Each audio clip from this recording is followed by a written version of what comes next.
honestly, guys notice it more when you're out winning games, right? If Cleveland starts off in a bad start, they're not doing well, and all of a sudden Shedeur or Dillon Gabriel are doing well in 7-on-7, they're throwing dimes, and practice drills, the number one defense can't stop them.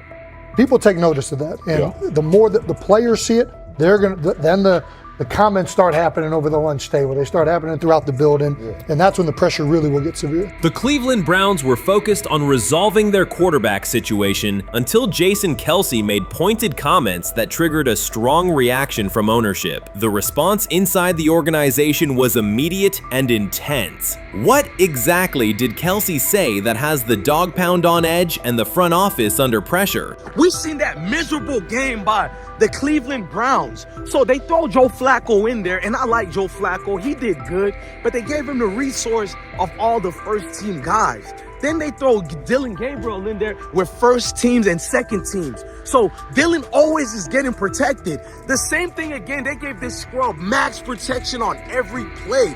Yeah, he completed some passes, but let's talk about his mistakes. He's still inconsistent with his throws, but he at least had max protection. The Cleveland Browns continue to be defined by inconsistency and avoidable setbacks. Even as fans hoped the organization had turned a corner, Jason Kelce, fresh off retirement, offered a direct critique that reignited doubts about the team's direction. His remarks implied the franchise's structure and decision-making remain unstable and recent progress may not hold. The takeaway for leadership is straightforward. Identify core issues, align on a coherent plan, and execute with discipline. For supporters, it's another sign that the problems run deeper than a single season. They throw Shedeur Sanders in there with the lowest cab drivers you couldn't even get on 5th Street. And I'm pissed off, bro, because the play calling was abysmal. Look, even if you don't like Shedeur, Shedeur didn't even get a chance to be trash. Even if you think Shedeur is garbage, he didn't even get a chance to be garbage. That's how awful the offensive line was. Kevin Stefanski still doesn't want to give Shedeur second strings and first strings reps. Why is that? Browns ownership's response shifted from measured to urgent. The pattern is familiar in Cleveland. The team once treated Johnny Manziel as a franchise solution, retained Hugh Jackson for a second year despite results, and invested heavily in Deshaun Watson through a costly trade and contract. These decisions reflect aggressive but poorly aligned planning. The outcome has been continued instability instead of sustained progress. That this was the guy that they wanted to start. He's seasoned, he's experienced, he still has a big-time arm, even at his age, and they open with the Cincinnati Bengals. They wanted that experienced guy. He was always going to be the guy. They were not going to start Dillon Gabriel or Shedeur Sanders in week 1. Kenny Pickett had a hamstring injury. It makes it easy to go with Joe Flacco. And the question isn't and wasn't going to be who's the starter in Cleveland. The question is, who's going to be the backup in Cleveland? Who's going to be the number 2 quarterback when they open the season against these Bengals? Fans still show up season after season, expecting improvement and bracing for setbacks. The usual pattern has been early optimism followed by a gradual collapse. But last season was different. For a sustained stretch, the Browns looked organized and competitive, resembling a functioning team. Couple days, 3 days until roster cutdowns, how do you feel about that? Do you feel like you belong here on this team? Obviously, I think overall as a player, I feel like I put in the work. I feel like everything I do, I try to do it to my best, and that's all I ask for. So I feel like everybody feels like, they should be on the team, and if you ask anybody on the team, would they feel like they belong, in their own eyes. So I feel like I do, but I'm my own player, I think about myself in a high regard. The front office entered the offseason confident. Kevin Stefanski was being praised, and the Dog Pound believed the team had made real progress. Then Jason Kelce delivered a pointed assessment that cut through the optimism. Fresh into retirement, the former Eagles All-Pro and Super Bowl champion said Cleveland still looks like a team patching over issues rather than building a durable contender. Kelce's view was direct. The Browns' structure is fragile, and the roster is too dependent on perfect health at quarterback. He argued the team is one injury away from losing continuity and sliding backward. Because Kelce has operated inside a stable, championship-level organization, his comments carried weight with players, media, and fans. The reaction was immediate. People took his critique seriously, not as outside noise, but as an informed evaluation of how a successful team should be built. Ownership also felt the impact. Jimmy Haslam's response shifted to urgency, a sign that leadership recognizes the stakes. The criticism arrives in the context of prior high-risk decisions, especially the fully guaranteed $230 million commitment tied to Deshaun Watson. Watson has missed time and shown inconsistency when available, and the contract has constrained flexibility. Kelce's remarks highlight why depth, alignment between the front office and coaching staff, and a clear contingency plan at quarterback are non-negotiable. The takeaway is straightforward. Cleveland must convert last season's progress into a stable framework, protect the quarterback, deepen critical positions, and establish a plan that survives injuries and short-term setbacks. Without that, the games that fueled optimism will remain temporary. If you're a betting man, who do you think starts for the Browns at quarterback? Okay, this is the situation. Kenny Pickett, they actually traded for him. Joe Flacco, no one's bringing Joe Flacco in the building thinking Joe Flacco's going to be the starter. If Joe Flacco is your starter, You got a problem. you have a huge problem. And if they were saying Shedeur was the starter as the 5th rounder, you got a real problem too, because he passed over all these guys in these reps in the offseason in shorts, in bikini shorts, Speedos and stuff. Like, no. That kind of stuff. So I'm not that surprised when you put down a 3rd round pick on a quarterback. You do believe he has a certain skill set. Jason Kelce stated the obvious. Cleveland committed to a quarterback who hasn't played at an elite level in years, and Joe Flacco's playoff run didn't change the long-term outlook. Ownership appeared more upset that the criticism was public than by the substance of the critique. Many fans agreed. They've seen this pattern before. Rosters age, injuries are inevitable, and when a single contract dominates the cap, one setback at quarterback can undermine the entire season. Kelce's broader point was about structure. The Browns prioritized the high-cost, uncertain starter over depth and contingency. The late-season surge masked issues that remain: limited cap flexibility, thin depth at key positions, and an offense that lacks a credible plan B.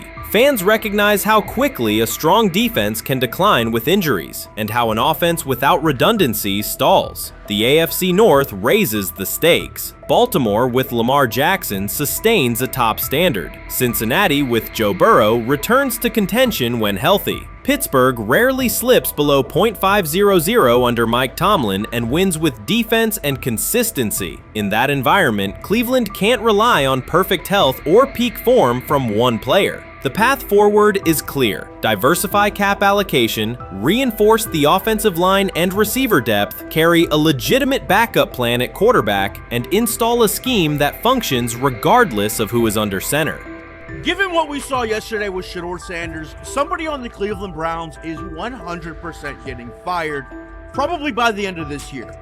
The person who's probably going to end up getting fired is Kevin Stefanski, because I know that he didn't want Shedeur Sanders on the team. It was Andrew Berry who made that pick. You can't really go against your GM. Bad things happen in this situation. But Shedeur Sanders is not without fault for what we saw yesterday. This is the play that we saw yesterday that has the internet just exploding, where Shedeur Sanders took like a 24-yard sack. Half of the internet is saying that this is all Kevin Stefanski's fault. Cleveland showed progress last season, but the underlying concerns remain. Jason Kelce highlighted them directly. The Browns' long-term plan is fragile, cap-constrained, and overly dependent on perfect health at quarterback. His comments focused attention on structural issues, roster depth, continuity in coaching, and a sustainable offensive approach, rather than a single hot streak. That criticism resonated because it reflected what many around the league already see. Ownership's reaction underscored the sensitivity. Jimmy Haslam has presided over frequent coaching and quarterback changes, and external scrutiny carries weight when it comes from a respected veteran with championship experience. Kelce's remarks reinforce that last year's Joe Flacco stretch was a short-term solution, not a foundation. The team still needs a durable plan that can withstand injuries and inconsistency. The practical takeaway is clear: stabilize the system, diversify cap snap usage and build depth at key positions so the offense functions regardless of who is under center. Shedeur is lighting it up in practice every day. You're not even a half bit curious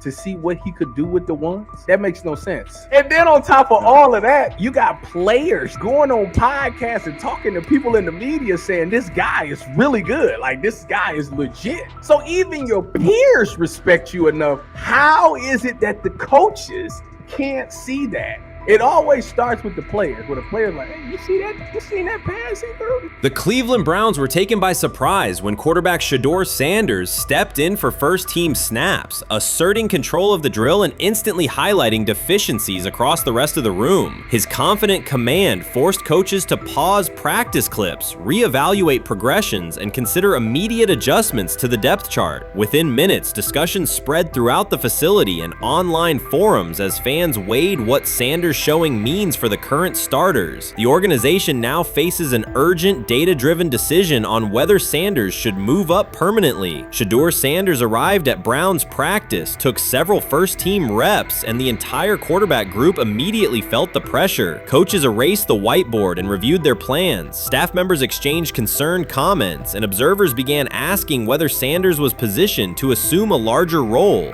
Tony, every year we see at least 1 to 2 teams. They were in last place in their division the year before. No one thought they'd be good, and then they were good. It almost seems like no one's even assuming the Browns can be that, but we see it happen every year. And I get the quarterback stuff, but like, correct me if I'm wrong, Tony. The Browns are trying to run the football, play good defense, not turn the ball over in the passing game, and try and take advantage when they can, correct? That's what they're trying to do. That was the 2020 offense. The Cleveland Browns are still searching for stability at quarterback. Deshaun Watson is yet to deliver consistent starter-level production that justifies his contract, and each game renews doubts about whether he can regain peak form. Behind him, rookie Dorian Thompson-Robinson shows promise but remains inexperienced and unpolished. Coaches are evaluating alternatives each week and may need to adjust the depth chart if progress stalls. The roster around them is built to contend now, so ongoing uncertainty under center is increasingly costly. As we talk about, we do believe in best player available. We do believe in positional value, and we didn't necessarily expect him to be available in the in the 5th round, and so we love adding competition to every position room and adding him to compete with the guys that are already in there. We felt like that was the appropriate thing to do. The Browns quarterback group is unsettled. Deshaun Watson has yet to provide the reliable, high-level play his contract demands, while rookie Dorian Thompson-Robinson remains promising but unpolished. Depth behind them consists mostly of veterans whose experience lies more in holding clipboards than leading offenses. The coaching staff needs an immediate answer, not a 3-year development project. Shedeur Sanders enters as that potential solution. At Colorado, he passed for more than 3,200 yards despite working behind one of college football's poorest offensive lines, consistently demonstrating poise, quick processing, and accurate ball placement under heavy pressure. Film shows steady reads and disciplined footwork, traits that offset concerns that his profile is built on family name or media attention. Cleveland viewed the signing as a low-risk, high-reward move. Early in camp, Sanders received a handful of first-team snaps intended merely as an evaluation. Those plays quickly changed practice tempo. The ball came out on time, receivers hit their landmarks, and the defense struggled to adjust. Coaches immediately expanded the review using phrases such as evaluate every option, an indication that the depth chart was no longer fixed. Watson sensed the scrutiny. Thompson-Robinson increased his urgency. Within minutes, competition in the quarterback room intensified. Sanders repeated that performance in subsequent sessions. His footwork remained clean, progression sharp, and throws firm and precise. Each strong rep forced staff to reassess the plan to keep him buried on the developmental track. The broader context magnifies the pressure. Cleveland's roster is built to contend now. Fans are weary of quarterback turnover, and the front office cannot afford another costly misstep under center. Around the league, rookie passers rarely wait multiple seasons anymore. Joe Burrow, Justin Herbert, CJ Stroud, and even late pick Brock Purdy established that precedent. If Watson opens the regular season and struggles, public calls for Sanders will grow, especially if the rookie flashes in preseason. Alternatively, another team could attempt to acquire him if Cleveland hesitates to elevate his role. Each scenario underscores the same reality. Sanders' emergence has turned a routine camp evaluation into a critical decision point for the franchise. And we saw Dillon Gabriel go 11-on-11 with the first team, Shedeur Sanders go 11-on-11 with the second unit. So that was really the big wrinkle today. Yes, and of course, it was the first time that we have seen Shedeur Sanders get any of those coveted 11 on 11 reps. Of course, again, it wasn't with the first team offense or against the first team defense, but it's progress. And that means that he's going in the right direction, that the arrow is pointing up. He's coming up the learning curve. So that's good for him. And I actually thought just overall, he had a better day than Dylan had today. He completed more passes. He was more on point. In fact, in that 11 on 11 period, he threw a near touchdown. Desperation can push franchises toward aggressive decisions, especially when their quarterback options appear unconvincing or outdated. One scenario now emerging is that Sanders earns enough confidence to take full preseason reps with the starters, forcing Cleveland to revisit a depth chart it believed was settled at the beginning of July. His practices demonstrate that the excitement around him is grounded in measurable performance. Accurate, high-velocity passes against first-team defenses, and confident command of the huddle. Each strong outing also heightens league-wide interest. Rival scouts adjust evaluations, and general managers revisit their notes, aware that a viable young quarterback may soon become available. Inside the facility, the personnel staff must balance short-term results with long-term roster planning, knowing that an early move could reshape salary cap allocations and locker room dynamics. The pressure on Watson and Thompson Robinson escalates accordingly. Both must produce visible progress to maintain their current roles. Cleveland's recent history shows how quickly promising quarterback situations can devolve into controversy. The franchise has turned potential breakthroughs into organizational turmoil before, so observers remain cautious about how this competition will unfold. So before your final year at Miami, there's a lot of conversations revolved around Shedeur Sanders. Obviously, I'm assuming you guys have a great relationship. Some of the clips you've seen and stuff like that. What is it like for you to have like this rivalry with Shedeur? I don't have a rivalry with him. That's my boy. So at the end of the day, this whole process, we thought me and him were going to be 1 and 2 the whole time. Whether he's 1, I'm 2. Whether I'm 1, he's 2. And so that's just always been, our mindset. It didn't go that way. I thought he was one of the better quarterbacks in the draft as well, even throughout college. A lot of stuff out there on him ain't really, the truth, just because they spin it different ways. Like they spin stuff about me different ways. But I mean, when he gets his chance, become a starter, I know he's gonna make the most of it, and I'm ready to get back to work with him. After the season, talk some more stuff to him. Cam Ward directly challenged the uneven standards applied to Shedeur Sanders, calling them inconsistent and unfair. By insisting that performance, not politics, guide evaluation, he shifted the discussion from one player to a league-wide problem. Sanders' treatment now serves as a test of how the NFL supports and evaluates emerging quarterbacks. I feel a special relationship with him, especially me. First getting to know him 5 years ago when I started working with him. But it did surprise me because he's a good quarterback. He doesn't get a lot of the credit that he deserves. Especially the plays that he made in Colorado. A lot of quarterbacks and coaches are making those plays. And so when he gets this opportunity, I'm pretty sure having soon today, he'll make sure he'll make plays on the field. Cam Ward's public challenge to the treatment of Shedeur Sanders brought the issue into clear view. For months, discussion around Sanders has centered on his profile, major compensation, a prominent Nike deal, and the expectation to stabilize a struggling franchise. Rather than a standard evaluation of a top prospect, he has faced sustained skepticism from analysts, fans, and league voices. Ward's comments underscored that the standards being applied to Sanders diverge from those used with other rookies. By stating it directly, he did more than support another quarterback. He identified a broader problem in how the league responds to young players with significant visibility. The takeaway is direct. Assessments should reflect on-field performance and development, not external narratives. Generational talent.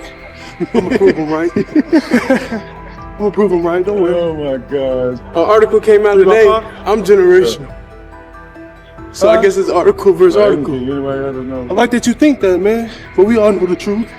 What? Trav gonna be first? You generational, I'm legendary. That's cool. We can be legendary. Legendary get their ass. We'll start doing it in like 5 minutes. Shedeur Sanders entered the league with more than a playbook. He brought a public brand, a family legacy, and expectations unusual for a first-year quarterback. Before his first regular season throw, he was already positioned at the center of attention. Rather than assess him on that reality and his on-field ability, many voices reduced him to marketing, treating visibility as proof of hype instead of performance. Cam Ward pushed back on that framing. His point was simple: judge Sanders by the same criteria applied applied to other rookies. With Sanders' resume, production, leadership, and composure, most first-year quarterbacks would be discussed as long-term cornerstones. The evaluation should be consistent, focused on development and results, not perception. This is a process with Shedeur, who I know is a buddy of yours, and how do you think both of you guys will end up doing the league? I think we'll both end up being one of the best quarterbacks in the league. I just think the work that me and him are willing to put in, the relationship we have to constantly compete each and every day, to better our craft, for ourselves. I just think it's going to end up paying off for us in the long run. Do you guys kid each other about who's going first, and how much does that matter to you? Yeah, we play around, we joke around with it. It really don't mean nothing. Draft pick will never mean anything. At the end of the day, you got to show whether you can prove each and every Sunday. You can't just do it 1 year. Disrespect shows up in two patterns. First, Shedeur Sanders is repeatedly framed through his father, Deion Sanders, as if lineage erases his own work. Discussion drifts to pedigree instead of what the film shows. Second, his visibility is treated with suspicion. His audience reach, partnerships, and ability to lift ratings are labeled hype rather than recognized as value. Instead of acknowledging that he drives demand and expands the stage for his team, critics call it an unfair edge. The result is a skewed evaluation. Star power is held against him while on-field production gets pushed aside. The standard should be consistent. Assess the tape and the development, not the last name or the attention it brings. Well, Ward were microfacts. Cam Ward's remarks went beyond defending Shedeur Sanders. They confronted how the league manages star power. The reality is simple. The NFL markets visibility, but resists it when a player doesn't follow the expected script. Rookies are supposed to be quiet, deferential, and grateful for limited leverage. Sanders arrived with leverage, brand reach, major endorsements, and confidence. And that presence was recast as entitlement. Instead of treating those factors as earned advantages, much of the commentary used them to diminish him. Ward called out that contradiction. The same influence the league sells to audiences is criticized when a young player exercises it. His point is a standards problem, not a personality dispute. Evaluate Sanders on his preparation, leadership, and results. Don't penalize him for having a platform or for using the leverage that the modern NFL itself helps create. Now it sounds like the Cleveland Browns are going to all but imprison Shedeur Sanders in the football sense of a very talented rookie quarterback who obviously needs reps, needs an opportunity, and who now, barring some miraculous luck, will not get the opportunity to play in a single real game. I'm sure many around the NFL are celebrating as we speak. They are chuckling about this. Many in the NFL wanted to teach Shedeur and his daddy. Cleveland became the center of the conversation. With Shedeur Sanders attached to a major Nike partnership, the expectation was straightforward. He should be given real game reps. The Browns instead leaned on Joe Flacco as the default choice, treating stability as the safer path while sidelining a quarterback with clear cultural and commercial pull. Each week Sanders didn't see the field, scrutiny grew. Commentary questioned the value of his contract environment and relevance, and fan debate shifted from development to doubt. That wasn't measured evaluation. It was a delay framed as prudence that eroded confidence in the process. Cam Ward reset the terms of the debate. He pointed to an uneven standard. When veterans or other young players secure significant endorsements, it's considered smart business. When Sanders does it at scale, it's recast as ego or hype. Even the scope of his off-field agreements became ammunition against him rather than evidence of market demand. Ward's position is simple. Use one standard. Assess Sanders on preparation, decision-making, and progression, not on discomfort with his platform. Treat visibility as an asset, not a disqualifier. The issue isn't attitude or branding, it's the consistency of the evaluation. Ward called it directly. The treatment has been unequal, and it should be corrected by aligning opportunity with performance criteria. Fans need to recognize there's not a team in the league he'd start for. Not one. That's not ridiculous, that's not unfair, that's not a vast conspiracy. Shedeur Sanders fans are Angel Reese fans. They're just fair weather fans who don't really give a fuck about the sport. Most of them are just Dion fucking groupies that followed him when he went to fucking Colorado, just like Angel Reese's fans had never watched basketball prior to her playing at LSU, and they followed her to the WNBA and don't know shit about the sport.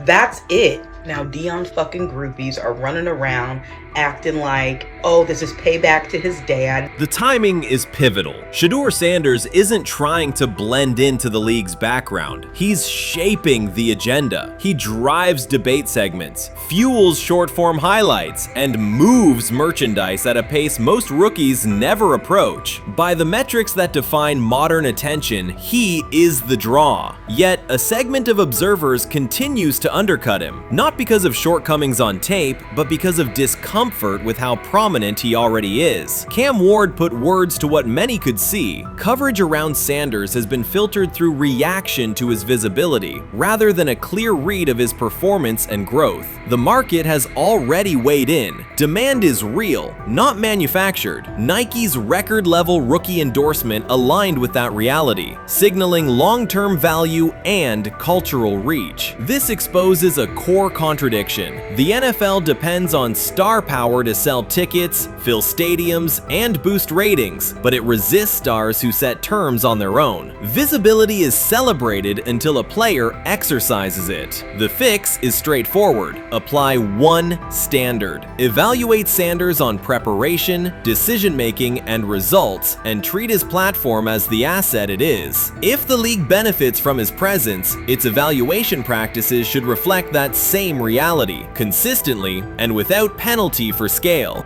Shedeur Sanders does not depend on league promotion. He established his platform before the NFL and continues to expand it on his own terms. That autonomy challenges the status quo. Cam Ward's support was more than a defense of a teammate. It was a warning that if the league holds to outdated expectations, it risks falling behind the very players who drive audience attention and revenue. Claims that Sanders lacks real popularity ignore measurable facts. A large, active following, consistent merchandise demand, and sustained coverage across major outlets. Doubts about his standing as a quarterback overlook his college production and growth indicators. The pattern is familiar. Efforts to minimize him increase his reach. Each skeptical headline widens the spotlight, and each dismissive take creates more engagement. You cannot reduce a player built for visibility by arguing he should be less visible. The practical outcome is the opposite. Scrutiny becomes signal. Sanders is not merely enduring criticism, he is turning it into momentum, converting attention into leverage on and off the field. When he led college football in completion percentage and he threw almost 40 touchdowns for over 4,000 yards, how tall was he? Because they make it seem like he shrunk all of a sudden, RC. Oh, how lively was his arm? Because all I know is somebody did that. Somebody threw for over 4,000 yards, somebody threw for almost 40 touchdowns, and somebody led college football in completion percentage. Now, I'm trying to figure out, what I try to figure out all the time, Mel, is how a guy that hadn't played football in almost 5 months. Shannon Sharpe has publicly defended Shedeur Sanders and criticized those questioning him. Sanders has earned higher recognition and some fans are responding negatively. Although there's debate about whether he belongs on a second team list, Sharpe maintains that Sanders' career is clearly ascending. Reactions on social media are mixed. Some users are angry, others are surprised, and a few say they anticipated this result. The conversation remains active. When reports confirmed that Shedeur Sanders had been elevated from second team to near top tier status, Shannon Sharpe issued an emphatic response. He delivered a detailed rebuttal to critics, underscoring why Sanders deserved the promotion and directly challenging those who doubted the decision. I don't think that he was underprepared during these meetings. I don't believe any of these stories that he showed up arrogant and that he was bombing his interviews. I mean, you watch the film, he's on time, he's on point. You watch his interviews, he answers like a 10-year NFL veteran. Like, he's clearly dominating OTAs. It's every single day there's a new report of how well he's doing for the Browns in OTAs. And I mean, you can say what you want, it's just OTAs. Okay, if that's your new narrative, then he's doing exactly what he needs to be doing. He's on point, he's on time, he's getting the respect of his teammates, and he's making plays. So we're gonna see years down the line, something's gonna come out that I don't know what exactly it was, but something will come out. Critics have been waiting for an opportunity to dismiss Sanders. They labeled him overrated, accused him of benefiting from nepotism, and claimed his profile came only from his last name and polished image. Within their own echo chamber, they cited every game in which he fell short of huge passing numbers as validation of their doubts. Since Sanders has begun receiving formal recognition, criticism has escalated. A wave of self-appointed analysts is dissecting his throwing mechanics and team role, and many online commentators now argue that his promotion reflects deeper problems within the sport. Shannon Sharpe rejected each criticism directed at Shedeur Sanders. During the broadcast, he turned a routine segment into a detailed examination, acting as presenter, interrogator, and fact-checker. Sharpe walked viewers through game film, season statistics, and scouting reports to show why Sanders merited his recent promotion. Whenever a panelist claimed Sanders had not earned the role, Sharpe countered with completion percentages, efficiency ratings under pressure, and documented late-game drives that changed outcomes. He stressed that the backlash was driven less by on-field evidence and more by reluctance to revise earlier opinions. Sharpe argued that critics were upset not because Sanders lacked qualifications, but because his progress contradicted their initial narrative. By the end of the discussion, Sharpe had moved past simple defense and reframed Sanders as a clear example of performance-based advancement, demonstrating that early predictions can be wrong. Never heard of no Dylan Gabriel or Tyler Shock. What the hell is that? So how is Shedeur Sanders going behind them? I'll tell you how. Collusion. 4 different times they passed on him. How the hell does that happen? 4 rounds. It doesn't happen to a quarterback. We've never seen anything like this before. Shedeur Sanders with the watch. Shedeur Sanders with his bravado. Shedeur Sanders with this supposed arrogance or whatever. Shedeur Sanders' advancement did not happen by chance. While detractors questioned his resume online, he continued to prepare, attend every practice, and deliver accurate throws under pressure. The contrast between his output and the complaints directed at him has been stark. Some critics even argued the selection committee was, quote, biased toward performance, as if rewarding strong play were improper. Rumors quickly followed. Certain commentators speculated that a public relations push from the Sanders family must have influenced voters, suggesting everything from coordinated media strategies to alleged favors for coaches. None of these theories addresses the basic point. Sanders earned his promotion through consistent production, poise in the pocket, precise ball placement, and efficient decision-making. Shannon Sharpe highlighted these facts during his response. He noted that Sanders' performance metrics justify the recognition and emphasize that resistance to the move stems more from prior prejudice than from substantive evaluation. For Sharpe, the goal was clear: present the data, challenge unfounded claims, and correct the narrative. The discussion, therefore, became a broader statement about acknowledging merit and abandoning outdated assumption. Colin Cowherd defend college basketball coaches who have gotten a DUI, come to their defense and say they didn't need to be fired, that they deserve a second chance.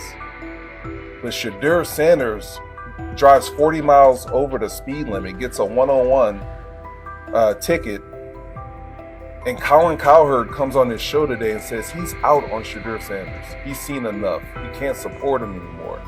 He can't be in the Shedeur Sanders camp because of the speeding ticket. Shannon Sharpe addressed commentators who portray constant doubt as expertise. Those who discount strong performances with "we'll see" but declare bust after a single mistake. He noted their belief that progress only counts if an athlete visibly struggles. Sharpe's response was methodical rather than emotional. He presented evidence, cited statistics, and calmly refuted each claim. Following his remarks, several critics began revising or deleting earlier posts, recasting themselves as longtime supporters of Shedeur Sanders despite having questioned him for months. Sharpe insists on accountability, naming specific individuals and dates while requesting public acknowledgement of prior errors. He argues that analysts cannot spend months undermining a player's potential and then quietly adopt a supportive stance once the athlete succeeds. These are serious, big-time, top-of-the-line playmakers that they have. If you can go 45-42 in the fourth quarter because your quarterback set the school record with 510 yards passing. He was flawless. Shedeur is big time. I didn't know for sure, will it translate to the next level of competition? Yes, it might translate to the next level of competition as he can play. Critics who once claimed Shedeur Sanders was unprepared now hesitate to acknowledge their mistake. They resist retracting earlier comments and struggle to accept that an athlete can succeed without their approval. Sanders continues to share practice clips and game highlights without engaging the debate, while Shannon Sharpe documents every dismissive remark, ready to revisit them on national television. The disapproval did not slow Sanders. It underscored his progress and exposed the gap between perception and performance. As a result, the conversation has shifted. Analysts who doubted him now describe him as undervalued and publish detailed evaluations of his mechanics and game management, suggesting long-standing familiarity with his career. In a matter of weeks, critics have recast themselves as advocates, demonstrating how quickly opinion can change when consistent results leave little room for doubt. Shannon Sharpe signaled that his commentary is not over. He considers Sanders' advancement a positive outcome for every athlete who has been overlooked or criticized for having confidence. Sharpe stressed that analysts do not have the authority to determine who deserves recognition based on personal preference. The reaction to Sanders' promotion, he argued, revealed how quickly opinions can shift once results are undeniable. Sharpe pointed out that many vocal critics became quiet when confronted with objective performance data. This exchange, Sharpe insisted, reached beyond defending a single quarterback. It challenged the practice of dismissing achievements that do not fit familiar narratives. He reminded viewers that success does not require external approval and that consistent talent will surface despite online commentary intended to minimize it. While critics reconsider their positions, Sharpe remains steady, assigning credit to the athlete and allowing the scoreboard to confirm the argument. In his view, the statistics speak clearly enough. Sharpe also emphasized that the intensity of the backlash must be placed in context. College football is a volatile environment where unexpected outcomes are common. Therefore, declaring failure based on incomplete evidence only weakens the credibility of sports analysis. The discussion underscored the need for measured evaluation rather than reactive judgment. Dak Jackson and him and everybody else that we talked to have said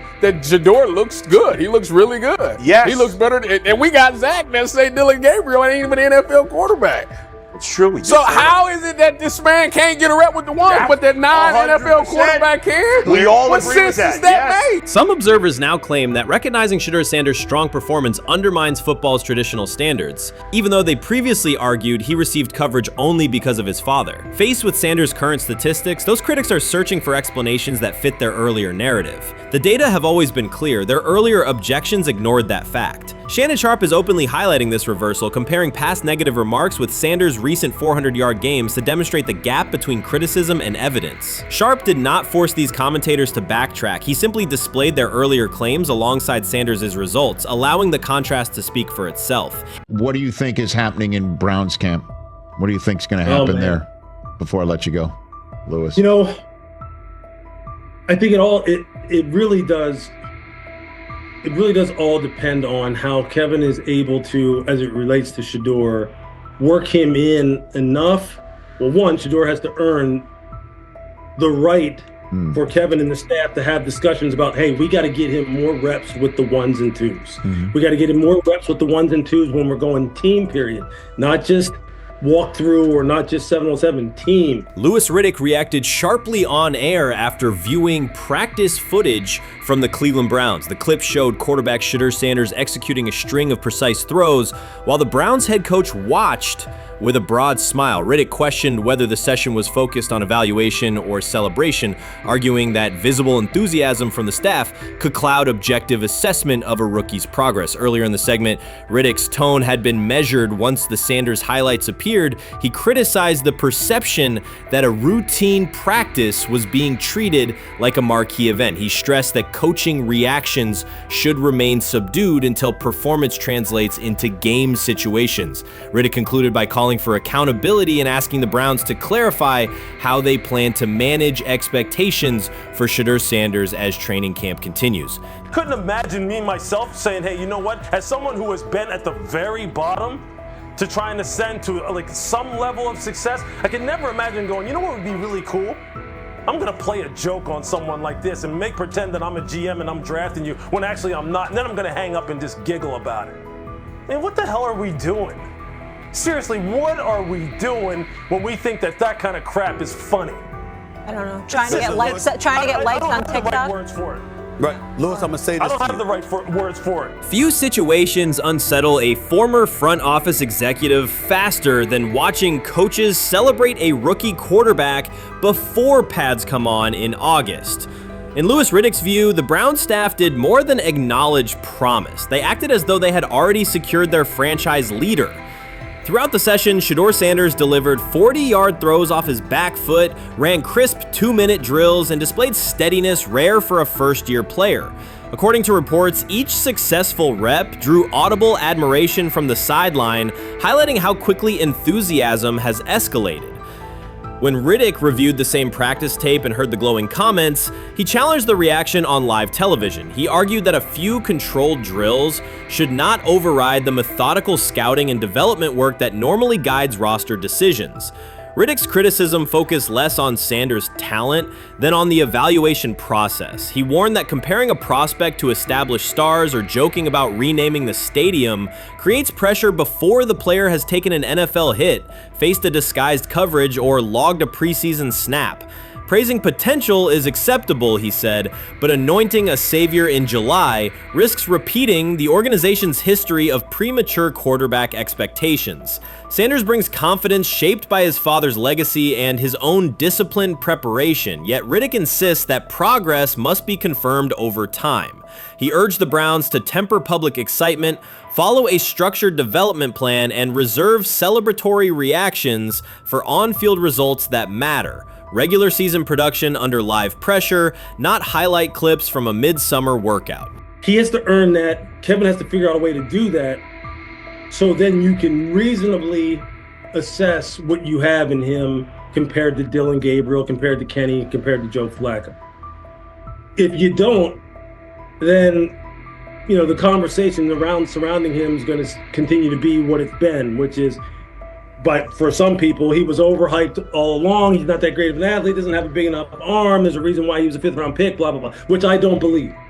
I believe if he is given enough reps, earns enough reps, and then is given enough reps in meaningful situations, he can throw the ball just as good as Joe, if not better, just as good as Kenny, if not better, just as good as Dillon Gabriel. After more than 2 decades in personnel and broadcast analysis, Louis Riddick was dismayed to see a franchise bypass basic evaluation standards after only a series of eye-catching minicamp throws. Reviewing practice footage from Cleveland, he observed Shedeur Sanders drilling 40-yard passes against uncovered receivers and running 2-minute sequences with poise. In Riddick's view, those reps, conducted without pads, contact, or a disguised rush, show arm talent but reveal little about how a rookie handles game pressure. Riddick said the Browns' reaction drifted from objective assessment to outright admiration. Multiple reports indicated coaches were sketching new concepts for Sanders during dinner and referring to dedicated Shedeur packages well before a padded practice. Even the veterans in the quarterback room showed no visible alarm, a sign that staff excitement had already reset the internal depth chart conversation. The analyst emphasized that his concern is not Sanders' skill set. He acknowledged the quarterback's arm strength, footwork, and composure, but rather how quickly the club appears willing to declare him its long-term answer. Riddick cited several past prospects who received similar midsummer acclaim only to stall once real competition began. Given Cleveland's long history of quarterback turnover, he argued the organization should focus on incremental milestones, processing post-snap reads, surviving live pass rushes, and rebounding from mistakes on Sunday afternoons. Riddick urged the Browns to temper expectations and follow a structured development plan so Shedeur Sanders can progress without undue pressure. One coach reportedly admitted he replayed Tuesday's scrimmage film so often that he lost sleep, an anecdote Riddick offered as proof that enthusiasm is already outpacing reality.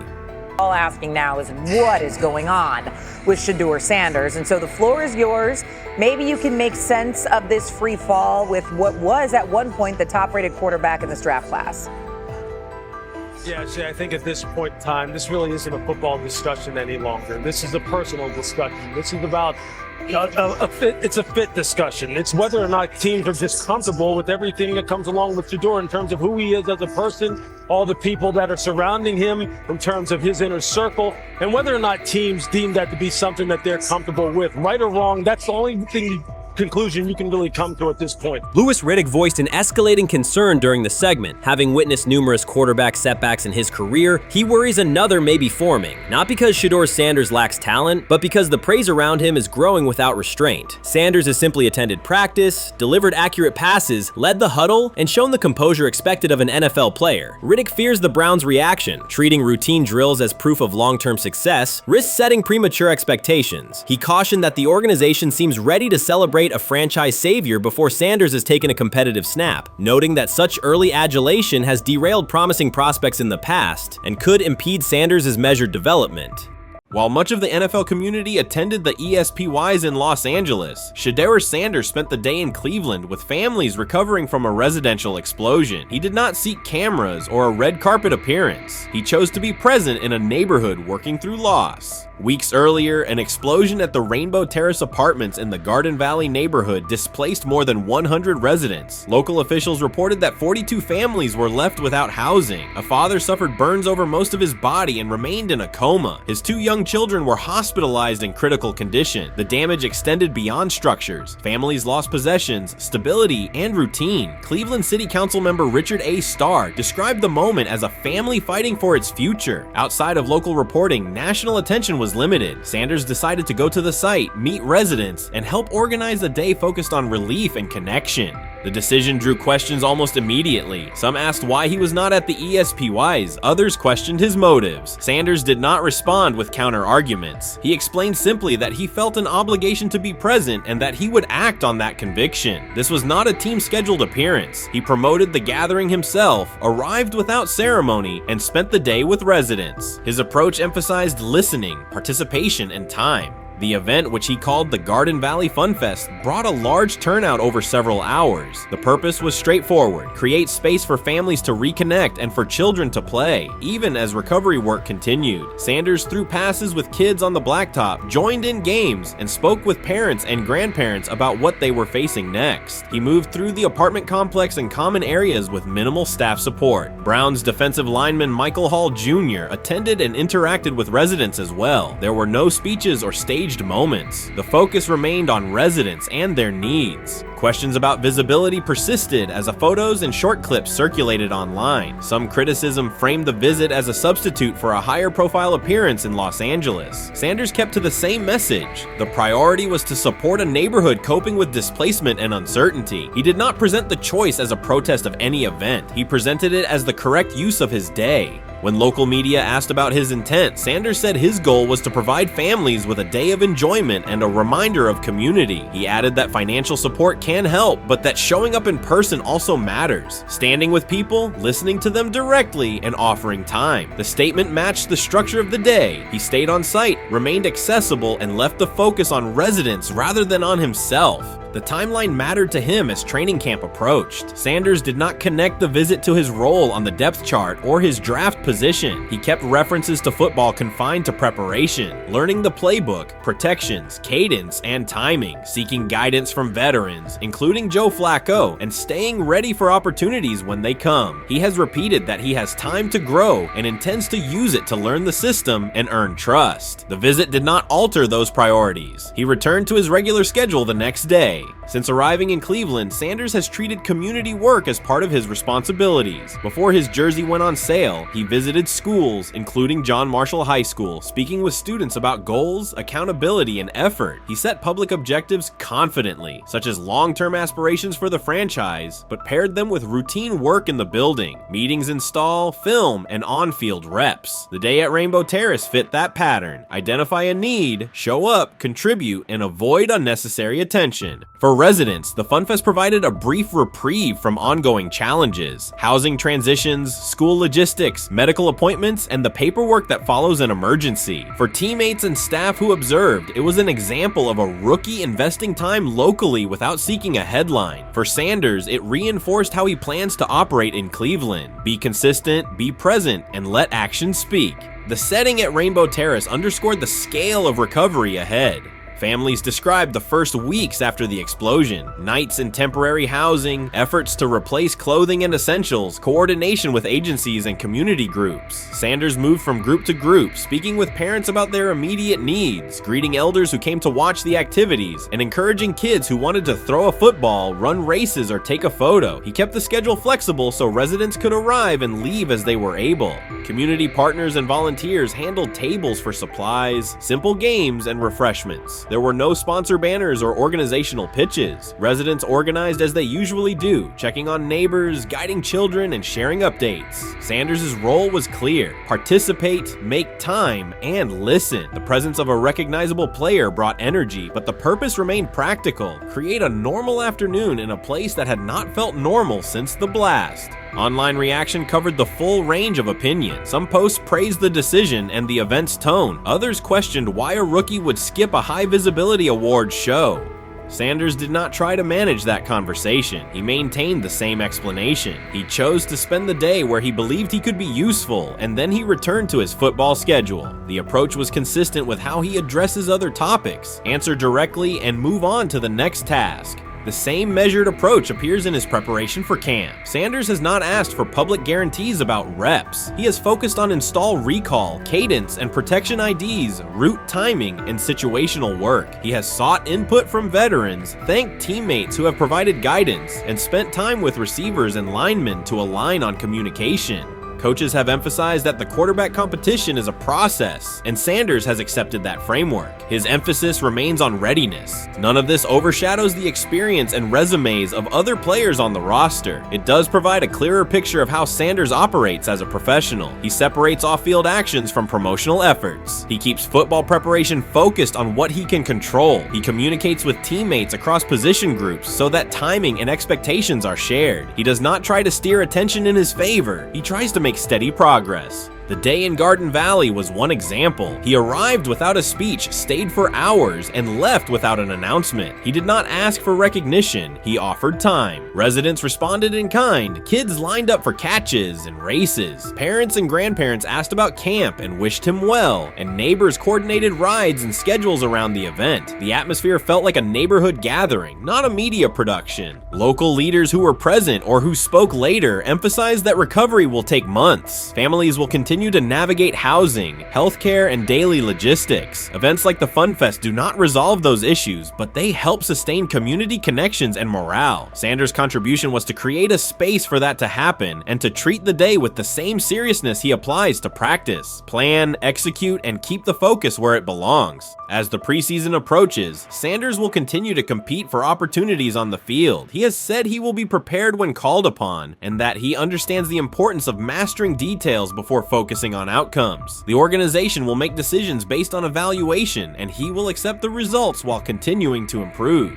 The off-field choices will remain consistent, identify needs in the city where he lives, and contribute in direct, practical ways. The core elements are simple. A neighborhood suffered a significant loss. Residents faced immediate and ongoing challenges. A rookie quarterback chose to spend a day there, without a press conference, without a schedule of talking points, and participate in a community-led event designed to give families a break and remind children that play still has a place. He provided presence, not a headline. He listened more than he spoke. He returned to work the next day. In a league and media environment that often prioritize visibility, Sanders made a different choice. He kept attention on people, not optics. He placed value on time spent in person rather than on appearances. He continued to build trust in the locker room and in the city through steady conduct rather than declarations. That approach, measured, direct, and consistent, will shape how he is viewed in Cleveland as much as any public statement could. The outcome of his football career will be decided on the field by installations learned, reads made, throws delivered, and games played. The outcome of his role in the community will be measured by smaller, quieter moments. Afternoons like the Fun Fest, school visits, and unannounced stops where listening matters more than being seen. For Cleveland residents at Rainbow Terrace, the takeaway from that day was straightforward. Someone who represents their team showed up, stayed, and participated without fanfare. For Sanders, it was the same.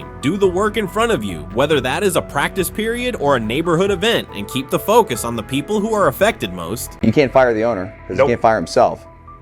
Yeah, someone's head's going to roll, unfortunately, in this situation. And it's probably Stefanski and Barry. I saw on The Athletic. I don't think that's fair, by the way. Stefanski, that part. I agree. I was saying the other day on my podcast that Barry should be fired.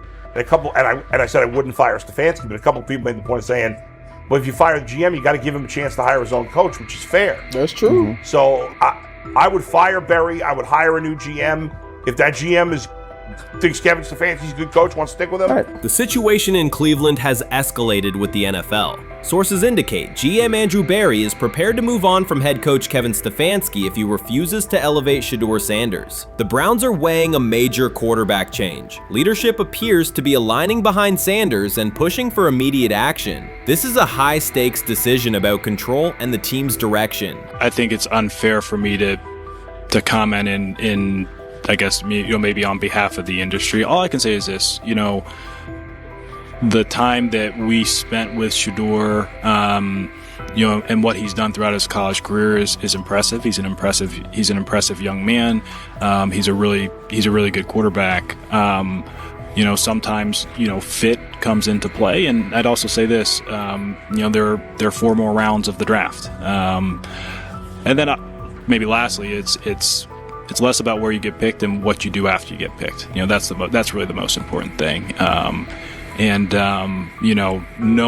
to know him over the course of the spring, he has a ton of resolve. Andrew Berry appears to be at a breaking point. Pressure from fans and within the organization to play Shedeur Sanders is intensifying. Berry is pushing for a move towards Sanders, while head coach Kevin Stefanski remains cautious about altering the depth chart. The divide is clear. One side wants acceleration, the other a measured rollout. The organization is under heavy scrutiny, and the focus has shifted to when, not if, Sanders sees the field. Has the 4th highest odds of any head coach this season to be fired. He's clearly on the hot seat. It's been a discussion for really a couple years now, dating back to last season's 3-win season. And he's always had kind of hot and cold seasons.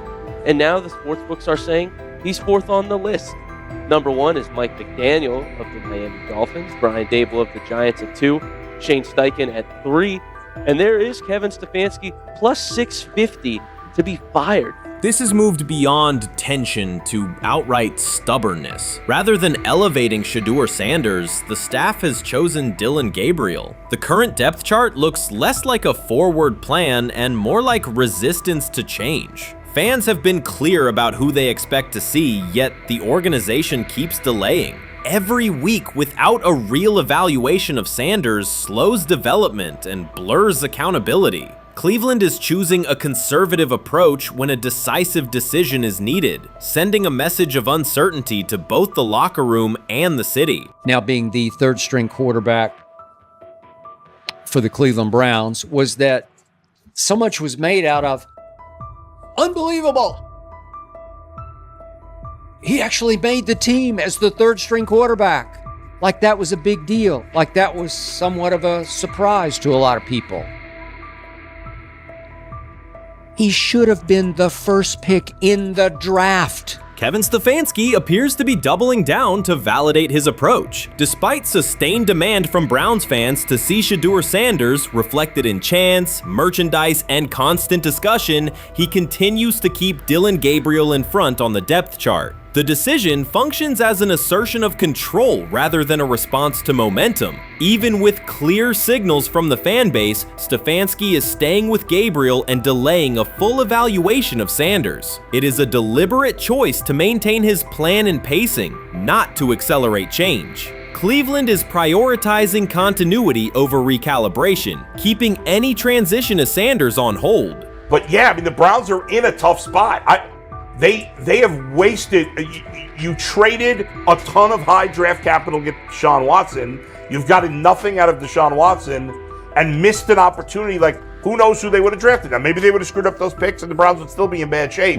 Andrew Berry is likely frustrated watching Dillon Gabriel default to conservative throws while the offense stalls. From a football perspective, this appears to be the hill Kevin Stefanski is choosing to stand on. Keeping Gabriel ahead of Shedeur Sanders has limited the unit's explosiveness and prevented a full evaluation of a higher ceiling option. Drives end quickly, field position flips, and momentum is lost while Sanders remains on the sideline. Fan patience is wearing thin. Each ineffective series intensifies criticism and shifts scrutiny toward the coaching staff's criteria for the depth chart. With every additional snap for Gabriel, the decision reads less like an open competition and more like rigid adherence to a plan that isn't producing results. The optics are clear. A dynamic quarterback sits while a cautious approach keeps the offense in neutral. If this continues, accountability questions will grow inside and outside the building. What performance benchmarks keep Gabriel ahead of Sanders? When will Sanders receive first-team reps in live situations to allow a fair comparison? The front office must decide whether to preserve continuity or pivot toward a timely assessment of Sanders. The longer the current approach stays in place, the more it signals stubbornness rather than adaptation, and the more pressure mounts to realign the plan with on-field output. I honestly see it happening if the Browns lose a bunch of games. Like if they get 5 wins or less, I see the report coming out now that Stefanski will be fired. I don't want it to happen. I want the Browns to be good, win a bunch of games. I think that they're going to be a team that is slept on and can at least get 7 wins, which is why if they don't, I see Stefanski getting all the blame for that, and there'll be a new coach in Cleveland. Because their players, to me, are there once again. We've talked about the incredible rookie class. The approach in Cleveland lacks consistency. One week, Andrew Berry signals he wants Shedeur Sanders on the field. The next, Dillon Gabriel gets the reps and the plan stays conservative. Through it all, Kevin Stefanski shows limited urgency despite pressure on his job security. Fans are asking for an offense that can push the ball, change field position, and produce points. Instead, the unit leans on short throws and cautious sequencing. Gabriel's play keeps the ceiling low and momentum static, while a full evaluation of Sanders is postponed. The result is growing frustration and a clear disconnect between the front office, coaching staff, and expectations in the stadium. The NFL tried to teach him and his father a lesson. You don't act like that. You don't talk like that before a draft. We'll show you how our game is played. We will watch you plummet all the way. I think he would have gone undrafted except for that owner in Cleveland. And he is the key to everything because he is something of an against the grain maverick owner. He's kind of a wannabe Jerry. Fan speculation is growing. Some believe Kevin Stefanski lacks confidence in Shedeur Sanders. Others think he's prioritizing Dillon Gabriel for reasons unrelated to performance. A more extreme view claims Stefanski is manipulating outcomes to secure a buyout. Whatever the motive, the risk is clear. This approach is straining his relationship with GM Andrew Berry and alienating the fan base. Pressure is rising, Berry's patience is running out, and supporters have shifted from requests to demands. If the current plan continues, calls for a change in quarterback and accountability will intensify. I view things as I got time. I got time to be able to grow and mature, and be able to understand the ins and outs of the defenses and be able to get the good insight from the vets in the room. So I look at it as, a plus, and whenever, it's time for me to play. Shedeur Sanders rolled into Browns camp and instantly made the whole practice feel like a recess pickup game. NFL vets suddenly looked like they'd forgotten the playbook and were just trying to keep up. With that being said, I see some balls coming out of Shedeur Sanders at that camp, and I'm like,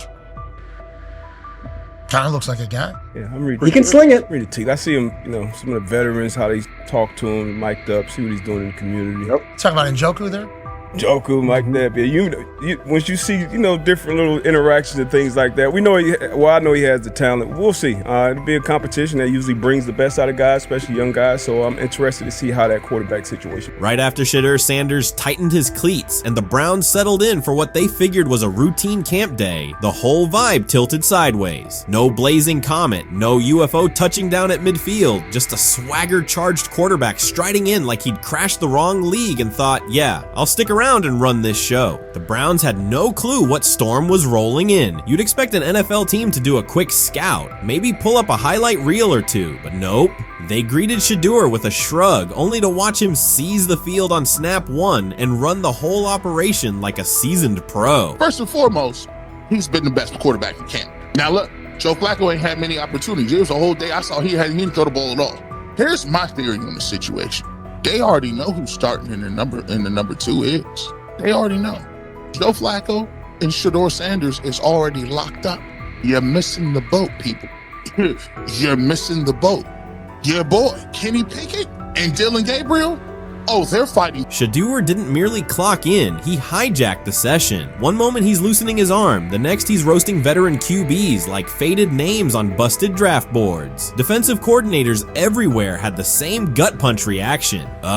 His pocket poise, straight disrespectful. His timing, psychic, and every pass left his hand like it was laser guided to its mark. While Shedeur Sanders was slicing up routes, the Browns secondary looked less like an NFL backfield and more like a gag gaggle of dads sprinting through a Saturday fun run. Big on enthusiasm, short on closing speed. Coaches fought the urge to slam the emergency horn. Players traded wide-eyed, "Are we serious?" stares, and someone even double-checked that a hidden camera crew wasn't about to pop out of the tunnel. But nope, this was pure Shedeur, half cold-blooded surgeon, half highlight factory. He wasn't dropping a casual "I'm here," he was crafting a masterclass. From the first rep, the tempo changed. Shedeur Sanders accepted the snap with steady footwork, diagnosed the Browns' single high shell, and delivered a tight window seam route that forced the free safety to recover late. Throughout the period, he manipulated leverage with quick shoulder fakes, moved through full field progressions, and released on time from a balanced base, consistently putting the ball on his receiver's upfield shoulder. Cleveland's coverage struggled on multiple fronts. Safeties hesitated between deep half responsibilities and underneath support, creating voids at 15 to 20 yards. Cornerbacks and off-man were caught in trail position when Sanders used rhythm throws on three-step drops, while those who tried press technique had their inside hand neutralized by his receiver's outside releases. Linebackers widened to match shallow crossers, leaving the middle hook unguarded for pivot routes and option digs. One corner attempted a line of scrimmage jam. Sanders immediately adjusted the route to a back shoulder fade, releasing the ball before the break and rendering the press ineffective. Over the session, he showcased pocket discipline, reclimbing to maintain throwing lanes rather than drifting, and finished with a series of anticipatory throws against cover 2 cloud, fitting vertical outs between the flat and deep half defenders. Sanders' combination of rapid post-snap processing, precise ball placement, and pocket efficiency exposed coverage mismatches at every level and highlighted communication gaps in the Browns secondary. By mid-session, the Browns defensive staff clearly recognized their calls were outmatched. Every adjustment, a roll to cover 6, a simulated pressure, a late rotate to 2 high, was neutralized once Shedeur Sanders confirmed the post-snap picture. Routes that had taken weeks to script were beaten by timing and location. Comeback set at 12 yards broke open before the corner's transition. Slot seam outs dotted the void between the flat and deep half defender, and boundary receivers beat press with quick hand techniques, receiving the ball before the trail man could recover. Sanders' command was methodical. He used cadence to freeze plug blitzes, re-ID'd the mic when linebackers sugared the A-gaps, and maintained a firm base so he could reset and fire without resetting his feet. His receivers benefited from that rhythm. Top of the stem, eyes back, ball delivered on their upfield shoulder, allowing immediate transition to YAC. The Browns front tried a late stunt to compress the pocket. Sanders climbed 2 steps, re-spotted the shallow crosser, and delivered in stride, turning a potential sack into a 20-yard gain. What stood out most was how little ramp-up Sanders needed. From his first series, he processed full field concepts at tempo, cycling through progression reads without hitching. The poise under interior pressure, consistency in ball placement, and ability to manipulate zone defenders left the Browns' coordinated disguise packages ineffective and forced them into static coverage by the end of the period. In short, Sanders' efficient mechanics, rapid processing, and anticipatory accuracy rendered Cleveland's defensive game plan ineffective at every level, from pre-snap disguise to post-snap spacing. Imagine there's many people that think Dylan Gabriel's a better quarterback than Shedeur Sanders. I don't care where they were drafted. If the Browns are the one team that thinks that, then I'm going to suspect it's not true. They don't know what listen, I've been on every quarterback evaluation for 30 years. Right. I never root against anybody. Yeah. But I'd be surprised if Dylan Gabriel's ever a legitimate starting quarterback for the Cleveland Browns. I'd be surprised. I just don't think. Well, then it is a wasted pick because you took him in the top 100. Yeah, but potentially. Yeah.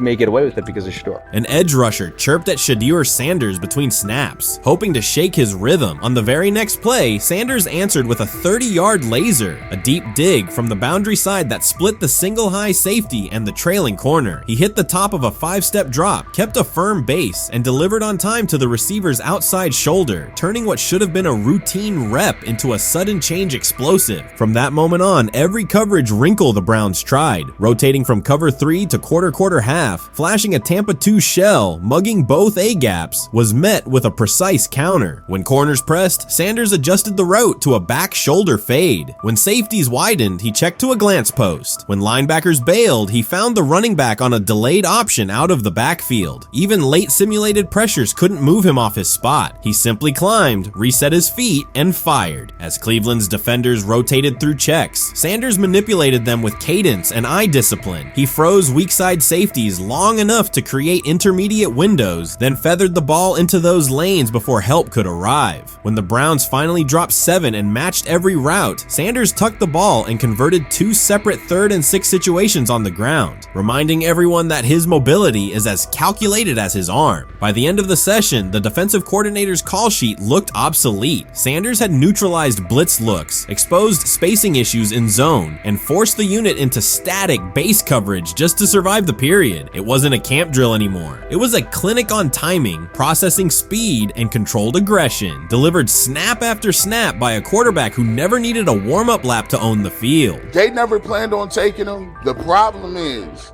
like Ocho Cinco said, you got somebody that has endeared himself to the locker room.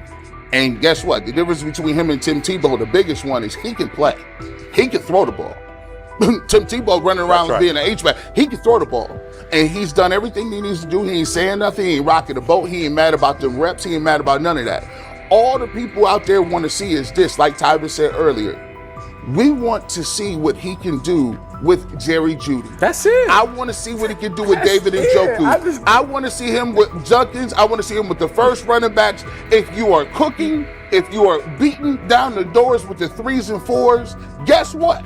You deserve more. From the first team period on, Cleveland's secondary looked a step slow. A deep third safety hesitated on a post-snap rotation, leaving Shedeur Sanders free to climb the pocket and fire a 22-yard out that arrived before the defender could plant and drive. The supporting cast around him, players fighting for roster spots, not Pro Bowl invites, benefited from his command. Sanders used tempo to control the defensive front, altered protections at the line, and located throwing lanes so quickly that one receiver didn't register the catch until he crossed the goal line. As the Browns tried new personnel groups, coverage busts multiplied. Starters slipped out for hamstring stretches while rookies rotated in, only to find the ball arriving on their blind side before they'd completed a midpoint squeeze. On a later 3rd and long, Cleveland finally closed the interior rush lanes, compressing the pocket with 3 defenders. Sanders pivoted through the traffic, stepped into a narrow escape window, and, without resetting his shoulders, whipped a no-look pass to the boundary curl for a fresh set of downs. The throw turned a potential sack into an explosive play and left the coaching staff scrambling for answers. The people who are fascinated by Shedeur for whatever reason, whether it's his play, I guess, last year was kind of fun. If you're just like a guy who grew up like loving Deion Sanders and passed that love on down to your kids, I can see why you're like that. The one thing I will give them is you're looking at this quarterback room. If you're a fan of Shedeur and say, why can't he go beat Dylan Gabriel or Joe Flacco or Kenny Pickett? So I do understand that part of it, right? Because why not? Why couldn't he be a Brown starter in October or November? That looks like a quarterback room where everyone will get a chance to start. You made an interesting point. So I tend to have the drip, drip, drip. This was my Johnny Manziel theory, is that everybody makes mistakes, especially when you're young.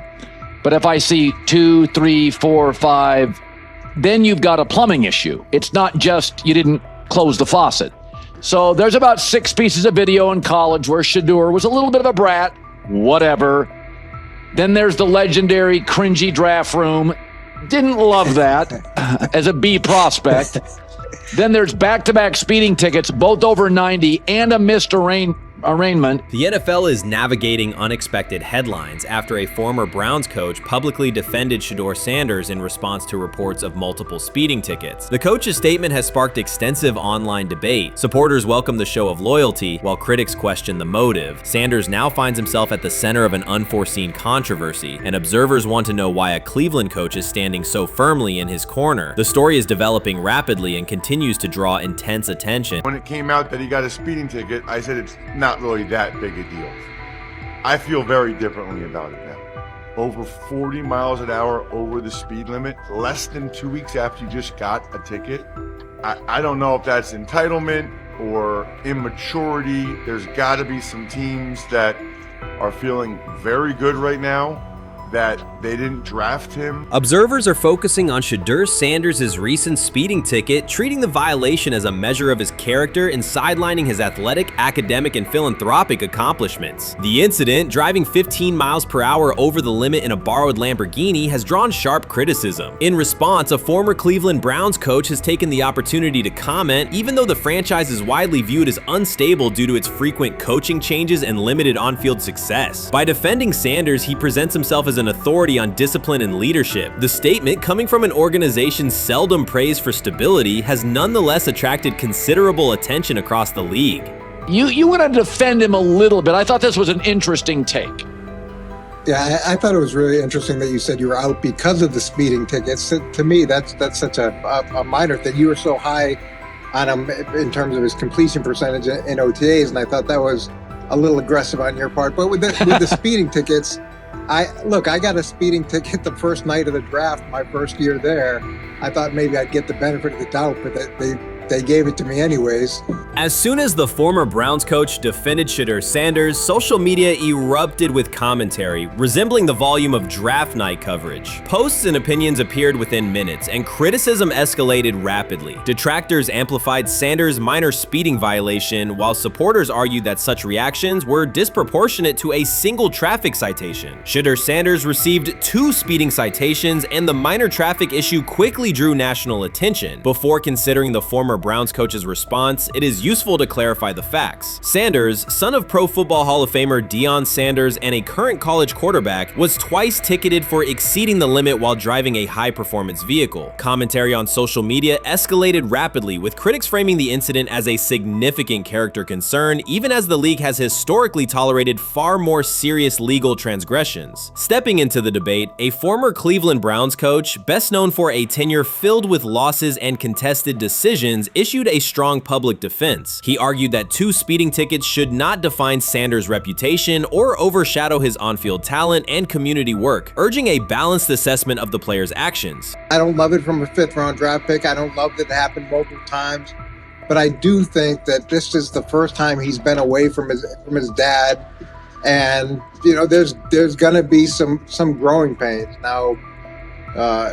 Would I sell my stock on it like you are? Not because of a couple speeding tickets, especially in light of the problems that Brown's quarterback room has had to deal with legally in the last few years. I mean, this is nothing. The debate quickly shifted from 2 speeding citations to broader claims about integrity, growth, and leadership. The former Browns coach framed the infractions as moments for personal development and urged observers to view them in context. Critics responded forcefully. Some called for disciplinary action, others questioned Deion Sanders' parenting, and a few sought to discredit the coach himself, despite his professional record already being widely analyzed across the league. The reaction underscores an apparent inconsistency in public standards. Fans often overlook on-field confrontations, heated sideline arguments, and other significant controversies, yet they treated Sanders' routine traffic offenses, speeding without evidence of reckless endangerment, as indicators of serious character flaws. If such minor violations were adopted as the primary measure of morality in professional football, many players would face similar criticism. Sports media amplified the story almost immediately. Television panels dissected Shedeur Sanders' decision-making, treating 2 speeding tickets as indicators of deeper character concerns. Networks aired detailed segments under banners such as red flags and road rage, repeatedly questioning whether the citations might affect his draft evaluation. Although Sanders is already regarded as a first-round prospect, analysts emphasize that NFL teams value discipline and legal awareness when forming final assessments. Many commentators overlook the fact that other high-profile players have faced more serious offenses without similar scrutiny. Throughout the coverage, the former Browns coach defended Sanders, portraying him as a talented quarterback subjected to disproportionate criticism in a culture that expects near-perfect conduct. His argument was thorough and methodical, asserting that the traffic violation should not overshadow Sanders' skills, work ethic, or future potential. Commentators point out that the coach's intervention was not entirely selfless. He recognized the publicity potential. One day he was an overlooked figure from a struggling Browns era, the next he was a trending name across sports media. The discussion quickly expanded beyond Sanders' speeding citations to questions of image management and narrative control. Critics demanded disciplinary measures, public apologies, team sanctions, and formal statements, yet their objections seemed directed less at the traffic infractions themselves and more at Sanders' high profile, confidence, and resistance to traditional generational expectations. In practical terms, Sanders' brand remains intact. The coach secures renewed relevance, and the episode supplies another headline in the ongoing story of modern football. The next time Sanders is seen in a high-performance car, the debate will likely reignite, focused not on speed limits, but on the broader culture of the league. Meanwhile, new voices continue to join the conversation. Broadcaster Colin Cowherd has already weighed in, offering his own reassessment of the incident and its broader implications. Breaking news, Shedeur Sanders last night was pulled over going 100 miles per hour. All right, he clocked 101, 41 miles an hour over the speed limit in Cleveland. He will have the opportunity to fight the ticket in court. Now, I'm not exactly sure where he was pulled over, whether or not that it was in Ohio or whether or not that it was in his home state. But typically when you're going 40 over, that's flirting with the line of reckless driving. Folks, I gotta tell you, I don't understand what it is with these young men driving at absurd speed. Colin Cowherd's view of Shedeur Sanders shifted abruptly. Days after praising the quarterback's poise and skill, he appeared on air to declare that Sanders is overhyped, unfocused, and distracted by celebrity. The reversal was immediate, without any gradual reconsideration. Cowherd now frames Sanders' 2 speeding tickets as evidence of poor judgment, even though he has defended other quarterbacks facing far more serious off-field issues. The sudden, wholesale withdrawal of support leaves viewers questioning the consistency of Cowherd's criteria, and illustrates how quickly media narratives can change when minor incidents receive outsized attention. This is okay. Okay.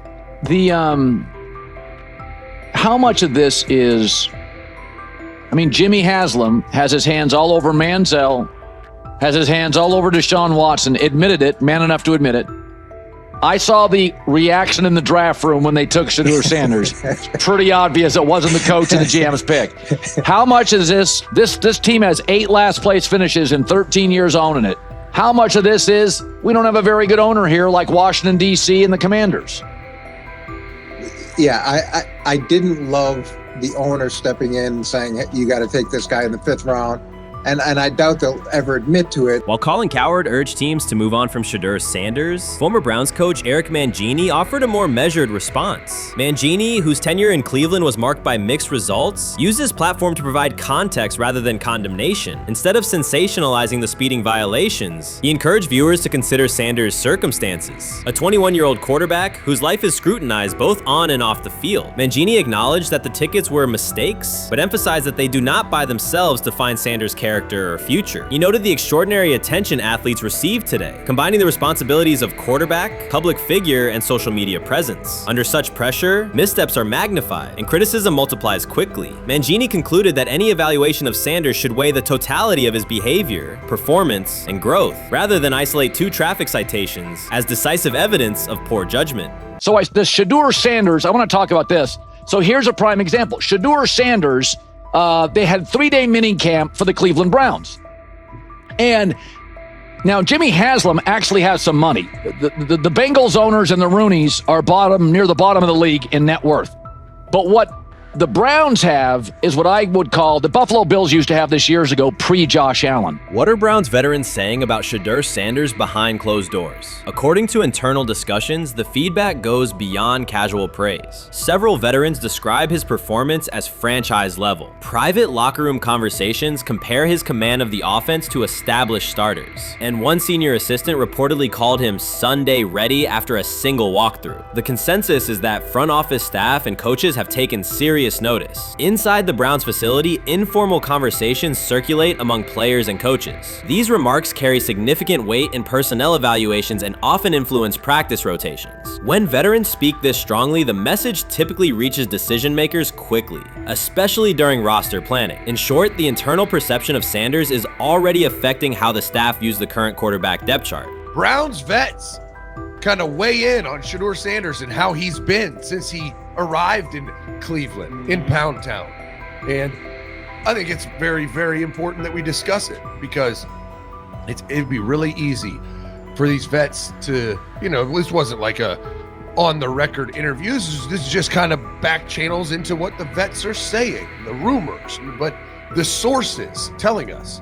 And we have a couple quotes, but Shedeur Sanders, Cleveland Browns, it seems like it's going well. And it's almost like you don't want to talk about it. At the center of the growing internal buzz is Shedeur Sanders, the rookie who entered Berea with late-round expectations but is being discussed privately as a potential long-term starter. This is not a routine camp tale about an extra arm taking practice snaps. Sanders has seasoned teammates, players with playoff mileage, quietly reassessing his ceiling. Observers who overlook these conversations risk missing one of Cleveland's most deliberate personnel moves in years. Sanders is not on the roster because of his surname. The Browns reviewed their quarterback depth, weighed costs, and chose a controlled, development-oriented option they believe can stabilize the position. His presence is already changing practice dynamics. Veterans notice his pocket awareness, adjust routes to his timing, and acknowledge that he processes coverage at an advanced level for a first-year player. Leadership patterns in the huddle feel different. Sanders delivers with precision and composure that challenge defenders to reevaluate their calls. The strategic upside is clear. A 4-year rookie contract offers cap flexibility while other franchises cycle through expensive stopgaps. Coaches and front office staff view Sanders as a calculated investment, not a publicity experiment. Outside chatter still focuses on Joe Flacco's age or Kenny Pickett's development. Inside the facility, however, veterans pause film sessions to dissect Sanders' ball placement and progression speed. Position coaches highlight clips where he works through reads decisively and delivers on time, traits rarely attributed to rookies. Sanders' confidence is measured rather than theatrical. He moves as though the NFL tempo is familiar, and that calm spreads across the roster. Experienced defenders are rechecking the depth chart and asking if the quarterback competition is tighter than publicly acknowledged. Great kid, and whether it's a following that he's earned, I mean, that's something that he's done a great job of interacting with fans, and but he is a great kid. You guys will get to know him more. He's working like crazy, just like all the guys. He's another young man. These rookies, you know, my office is downstairs. As they got to walk by my office as they come in. They come in early.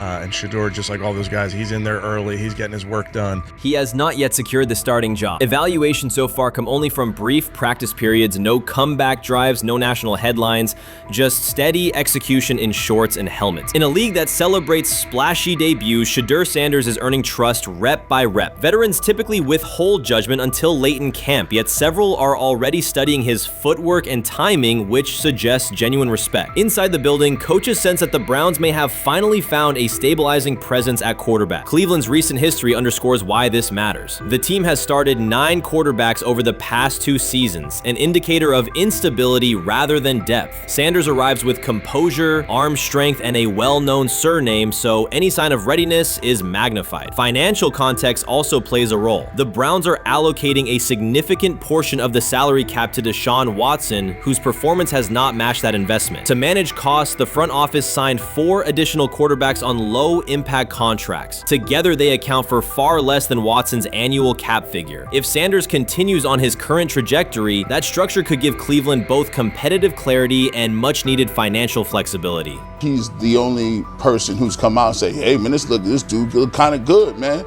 Let me tell you what I heard. A lot of people reaching out to players in the locker room and stuff.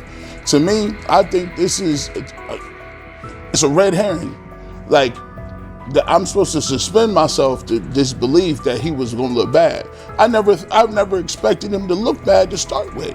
The 5th round quarterback stuff, that's involving perceptions, pre-draft analysis, and other teams. Cleveland's veterans have endured every kind of quarterback turmoil, poor reads, major injuries, shaken confidence, and sideline disputes. When a young quarterback like Shedeur Sanders steps in and appears composed rather than overwhelmed, people notice. The attention comes not just from coaches and reporters, but from the linemen and defensive leaders who have watched previous backups struggle. They are not exchanging doubts, they are sharing nods of approval. Sanders demonstrates instinctive pocket awareness, reliable accuracy, and steady poise, qualities that quickly circulate through team conversations. After years of instability under center, the Browns need someone who can remain calm and effective deep into the season. Although expectations have fallen over time, genuine interest is growing. Praise is coming from teammates who rarely commend anyone unless his performance demands it. They say training camp decides depth charts, but Shedeur Sanders began fighting for his job long before he will step inside the Browns facility. While most first-year players squeezed in one last vacation, he slipped onto a private field in Texas, strapped on Cleveland's helmet and shoulder pads, pulled a fresh number 2 jersey over his chest, and started rifling timing routes as if it were the opening drive of week 1. No cameras, no hype track, no product placement, just sweat, cadence, and ball placement. A rookie does not rehearse in full game gear unless he already envisions himself commanding the huddle. Plenty of observers shrug that clip off. They insist the 5th rounder, quote, isn't ready, cling to depth chart conventions, or whisper that the name across his shoulders did most of the talking on draft day. Maybe it is the Deion connection, maybe it is a preference for prospects who blend quietly into the background, or maybe the league's gatekeepers fear the possibility that the kid is better than the quarterbacks they have spent months promoting. Whatever the motive, the countdown has started, and video rarely lies. Shedeur Sanders is not preparing to arrive. He is preparing to lead.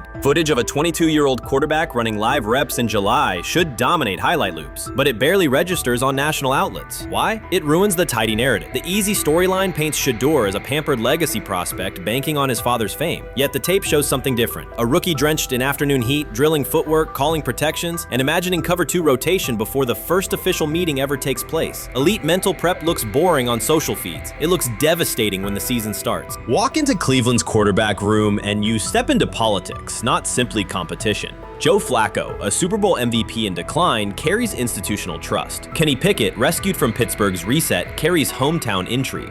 Dylan Gabriel, the 3rd-round system fit, carries draft capital the staff must justify. And then there's Shedeur, the lightning rod whose presence alone spotlights every bias in the evaluation process. Coaches frame it neatly. Rookies must wait their turn. The truth is less polite. Practice snaps are currency. Perception is elastic, and early allocations already favor Pickett and Flacco. It is the oldest playbook in the league. Lock vets into the headline roles before pads even crack. Then let repetition shape reality. Sanders refuses to cooperate. He is not a 4th-string camp arm. He has engineered game-winning drives under national scrutiny, operated against live blitz looks most prospects never face, and more than any quarterback in the room, documented his own off-season obsession. No social media rollout, no brand consultant, just pads, cleats, and an unlit practice field. If his last name were Smith, pundits would label him the sleeper of camp. Instead, politics trails every throw. Training camp rotations expose organizational intent. Beat writer Fred Greetham already reports that Pickett and Flacco will open with first-team reps when veterans report July 23rd. Gabriel grabs the developmental snaps, leaving Sanders the leftovers. That isn't performance-based, it's narrative-safe. Gabriel doesn't threaten hierarchy, Sanders bends gravity. Watch the details. Does Shedeur steal 11-on-11 snaps with the 2s? Does he run red zone installs or 2-minute drills? If he does, coaches are admitting he is forcing his way in. If he doesn't, they are postponing the inevitable. Either way, the private field reps have sharpened his timing and condensed his release. He is not hoping for an opportunity, he is prepared to seize one the instant it appears. Cleveland's joint practices amplify that tension. First come live periods against the Panthers, then sessions with the champion Eagles. Those reps belong to the starters, so Flacco and Pickett will absorb most of Carolina's disguised pressure and Philadelphia's exotic fronts. Sanders' proving ground will be the preseason opener on August 8th. Under the stadium lights, he will get entire series, real reads, pockets collapsing for real. If his command mirrors the footage from Texas, coaches will have to answer why he never saw earlier work. Reps are scarce. 10 padded practices separate veteran arrival from game 1. Even an even split, something that never happens, would hardly suffice. Instead, the staff will funnel snaps toward the comfortable choices. That strategy can bury a rookie, but it can also spark an eruption when limited opportunities turn into highlight drives. One flawless touchdown march in the second half of a preseason game, and the dog pound will chant his name. Then the staff's narrative control evaporates. Criticism of Sanders has never matched the scrutiny applied to his peers. Analysts nitpick a ball pat, a foot angle, a pump fake, Pickett's inconsistency, Flacco's diminishing velocity, Gabriel's college system crutches. Discuss politely, if at all. With Shedeur, the critiques arrive as coded doubts. Does he rely on the family brand? Is he coachable? Can he stay humble? That double standard is as old as the league's resistance to outspoken black quarterbacks. Add Deion's unapologetic persona, and each Sanders rep becomes a referendum on establishment comfort levels. Shedeur answers not with rebuttals, but with work. Work captured in silent footage more deafening than any debate show monologue. Quarterback drama masks broader roster cracks. The Browns receiver group is crowded yet unproven. The safety room failed to create turnovers a year ago. Interior defensive linemen are still rehabbing, and the offensive line must retool on the fly. Which quarterback can navigate that turbulence? Flacco's pocket mobility is limited. Pickett's confidence remains fragile. Gabriel is months away from processing NFL disguises. Sanders, forged by perpetual doubt, offers poise under chaos and meticulous preparation, a combination this franchise has lacked since, well, almost forever. Forget politics, depth chart etiquette, and recycled sound bites about developmental timelines. The only metric that counts now is who did the work. Sanders pounding through full gear scripts in late June is not vanity, it's vision. While the league sleeps, he refines his drop steps. While media speculate, he rehearses third down checks. He has already decided what he is. The organization must decide if it can recognize it in time. The preseason will provide the answer. Live bullets, real blitzes, stadium noise. When those throws leave his hand under pressure, no one will discuss ball pats or surnames. They will ask how a quarterback this prepared slipped to round 5. And if the performance matches the preparation, excuses about lack of reps will dissolve. It will be production against perception, and Shedeur Sanders has been producing where no one could see. Ready is the wrong word. He has been ready. I'm about to unleash about Shedeur Sanders. I just watched what happened to Shedeur Sanders in the Cleveland Browns' third and final preseason game. And I'm outraged, I'm sickened, and I'm saddened.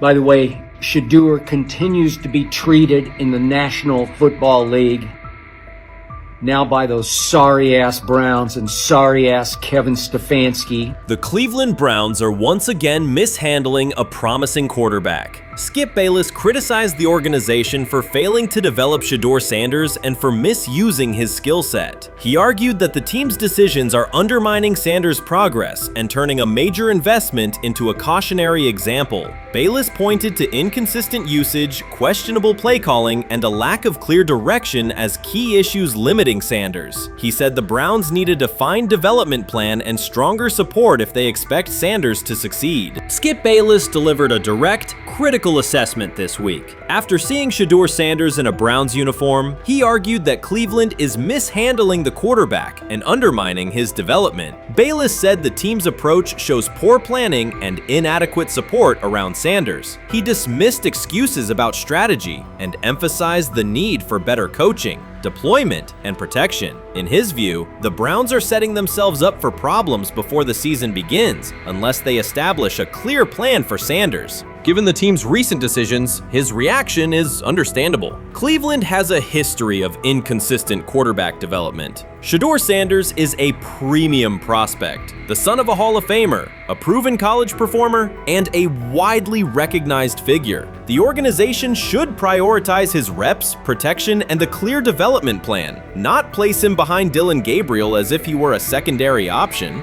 But I'm going to answer this question by saying Shedeur Sanders, and I'm going to tell you why. I think he's being set up to fail. That's right, I'm going to say it. Okay. Here we are on national television, right? There's been 11 practices, if I remember correctly. He's been starting against, he's been playing against the third unit. He's fourth on the depth chart. And then suddenly you throw him into the start line, and he hasn't had any reps for the first team at all. Think about that. So you're just going to throw him to the wolves like that, huh? I mean, you know, if he had first team snaps in practice. Yet here we are. Cleveland has one of the most publicized prospects and is handling him like a depth piece. The broader issue is the franchise's long record of quarterback instability and inconsistent development. That history colors every move they make.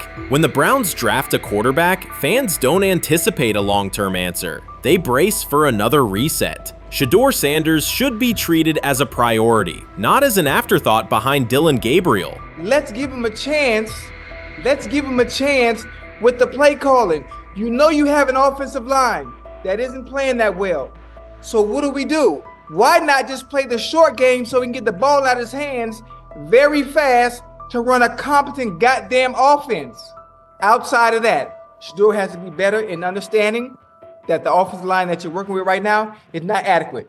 Why not allow the players that are competing for a job in this instance, Shedeur Sanders, to finish off the 2-minute drill. When Browns fans see another quarterback selected, they brace for another setback. The franchise's recent history, from Johnny Manziel's failed stint to the rocky handling of Baker Mayfield, reflects inconsistent development and short-term decision-making. Against that backdrop, Skip Bayless's reaction to Shedeur Sanders on Cleveland's roster was blunt. He argued the team is already mishandling a premium prospect by treating him as a secondary option instead of a centerpiece for the future. Bayless's position is straightforward. Sanders is not just a name, he brings proven college production, leadership traits, and significant visibility that can strengthen both the offense and the organization's broader profile. Burying him on the depth chart behind Dillon Gabriel signals a lack of a clear development plan and wastes early momentum. Instead, Bayless contends, Cleveland should establish a defined pathway.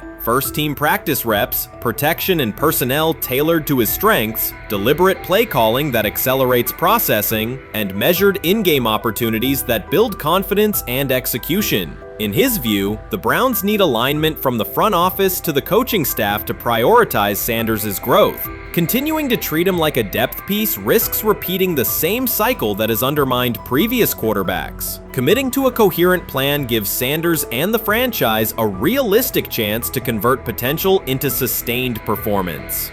This is exactly what he says. I'm told the footage of Shedeur Sanders meeting with the Giants is so bad that both the Browns and the Sanders family have threatened legal action if it is published. The New York Giants have released audio from their draft interview with Shedeur Sanders, and the disclosure has drawn intense public reaction. Fans want to know whether Sanders made critical remarks and why the Giants shared material that should have remained confidential. The situation revolves around an open microphone, contentious comments, and the broader implications of the leak. The New York Giants published a brief, edited segment from their interview with Shedeur Sanders and withheld the remaining footage. Observers are debating whether this was a strategic public relations decision or an attempt to discredit him. The team has offered no additional explanation, and many fans view the limited release as inadequate and potentially misleading. They are demanding full transparency and accusing the organization of orchestrating a negative narrative. While criticism of Sanders is vocal, his supporters are responding with equal intensity.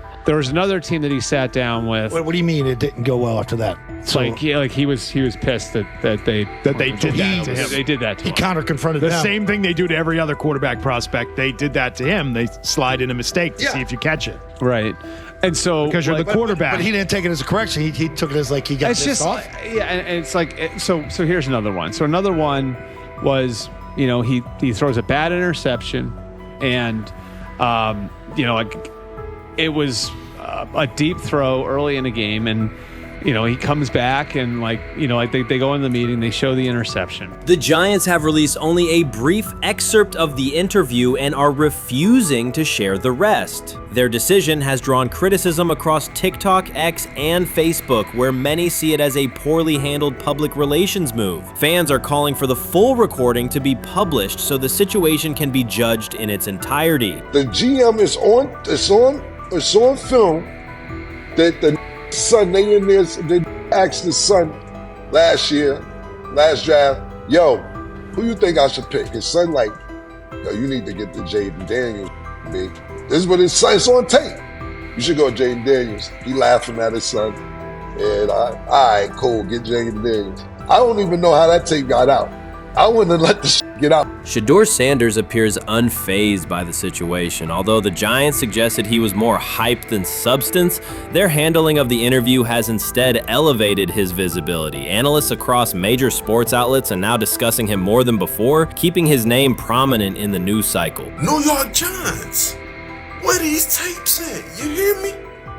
Because if Shedeur Sanders was so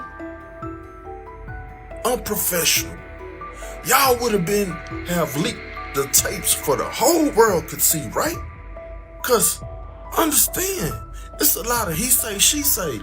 But one thing I do know, as a young black man growing up in this world, being straightforward and not sugarcoating anything. The Giants' PR team appears to reject Sanders' family connection outright, a decision many view as unprofessional and lacking nuance. Internal discussions seem to have dismissed quarterbacks with prominent relatives as poor fits for the organization, revealing limited awareness of public perception. The response was swift. A single edited clip ignited widespread debate on social media, with fans asking why essential segments were held back and what the team might be hiding. Critics argue that if the full interview contains nothing damaging, the club should release it in its entirety. Online discussion intensified immediately and continues to gain momentum. What they do during the film and the combine and the meetings is teams will install mistakes intentionally planted in the install, and they want you to catch them. Shedeur didn't, and when a coach called him out, once again, it didn't sit well. It's like, bro, there's not many teams needing quarterbacks, especially since Pittsburgh appears to have a deal with Aaron Rodgers and Tennessee's getting Kale Moore. The Giants' decision to withhold the full interview has produced an unintended result. Instead of diminishing interest in Shedeur Sanders, it has intensified it. Media outlets and analysts are now examining every on-field rep, press comment, and public appearance as evidence of how he conducts himself under scrutiny. Each throw, adjustment, and answer is tracked and evaluated against league standards, reinforcing the view that he remains composed and professional. Many fans contend that the organization has misrepresented Sanders and suggest the issue may stem from the Giants' view of his father, Deion Sanders. They see the partial release as an attempt to raise doubts about his character by association. That perception has only made his profile more compelling. The discussion has shifted from whether he deserves a high draft position to how effectively he withstands sustained pressure. Sanders is now regarded not just as a talented prospect, but as a symbol of resilience, central to debates about transparency and organizational strategy. Even if the Giants eventually provide more context, the visibility they have created for him is unlikely to fade. The most fun yet the most difficult thing I cover and we cover all year long is not games, it's the NFL draft. Because I've said this many times, you get lied to for a month to 2 months up to it. And so often during the draft, and every few drafts, there's a guy that really falls, precipitously falls. This year it was Shedeur Sanders, it's been Aaron Rodgers, it's been Dan Marino. Every few years somebody falls a lot. And so, but those stories don't come out until like the fall. Criticism of Shedeur Sanders from within the Giants organization has become increasingly public. Team communications appear focused on casting him as an overhyped prospect, whose character should be questioned,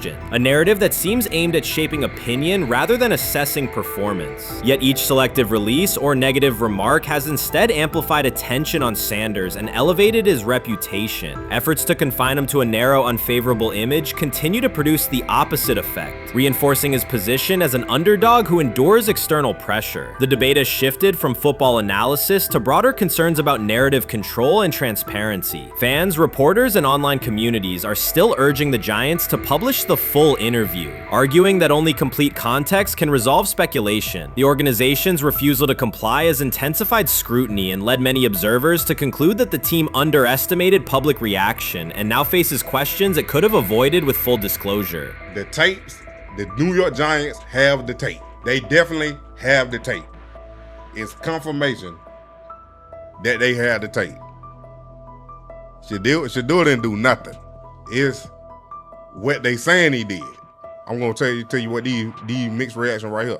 So we already know about the New York Giants, but the Pittsburgh Steelers head coach Mike Tomlin reported admired Sanders' talent, but hesitated to draft him due to previous challenges with quarterbacks like Russell Wilson and Justin Fields, leading to more cautious approach. Las Vegas Raiders. Sanders met with Raiders at the NFL Scouting Combine and expressed enthusiasm about potentially joining the team. His familiarity with the West Coast offense and quick release was noted positive, though concerns about his ceiling. Hours after the Giants posted that short audio clip, the timeline never slowed. Comment threads filled with frame-by-frame breakdowns, lip-read attempts, and side-by-side comparisons of what was said versus what was left out. Reporters called league contacts. No one could explain why a franchise would stir this level of curiosity only to seal the vault. Each refusal sharpened focus on Shedeur Sanders, turning routine throws into national talking points. Analysts kept circling back to the same note. His cadence at the line looks unchanged, steady against the noise. Hashtags demanding the full interview, trend drop, and trend again. Podcast hosts bump scheduled segments to lead with the leak. Rival teams get asked how they would handle a similar situation, then quietly check their own archives.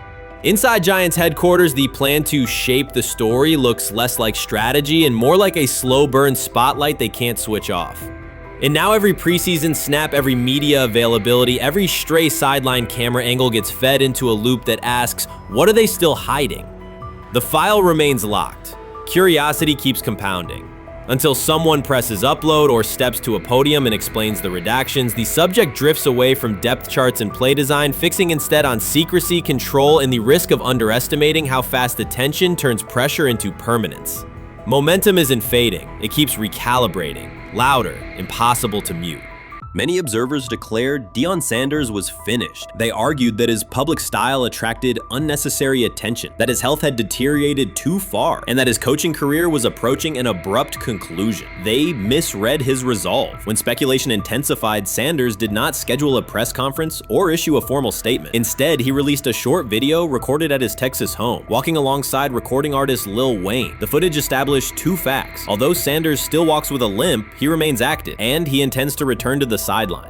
Reports from USA Today and ESPN confirm that Sanders had temporarily left Colorado to recover from a significant, undisclosed medical condition. He lost 14 pounds and missed several summer practices, leading to widespread debate about his future. Unofficial sources suggested complications related to previous blood clot issues, but no official diagnosis was provided. Throughout Sanders' absence, numerous media outlets framed his situation in crisis language, frequently questioning whether he would coach again. By comparison, when coaches such as Lincoln Riley paused their duties for health or family reasons, coverage emphasized understanding and patience, an imbalance that reflects a common difference in how high-profile black coaches are treated. Sanders' silence was not a retreat, it was a period of recovery. During rehabilitation, he relied on family, faith, and trusted colleagues, yet stayed connected to his program through brief online updates. The video with Lil Wayne demonstrated that he retained strong support from influential friends, countering narratives that portrayed him as isolated or on the verge of retirement. The visual evidence showed that his setback is temporary,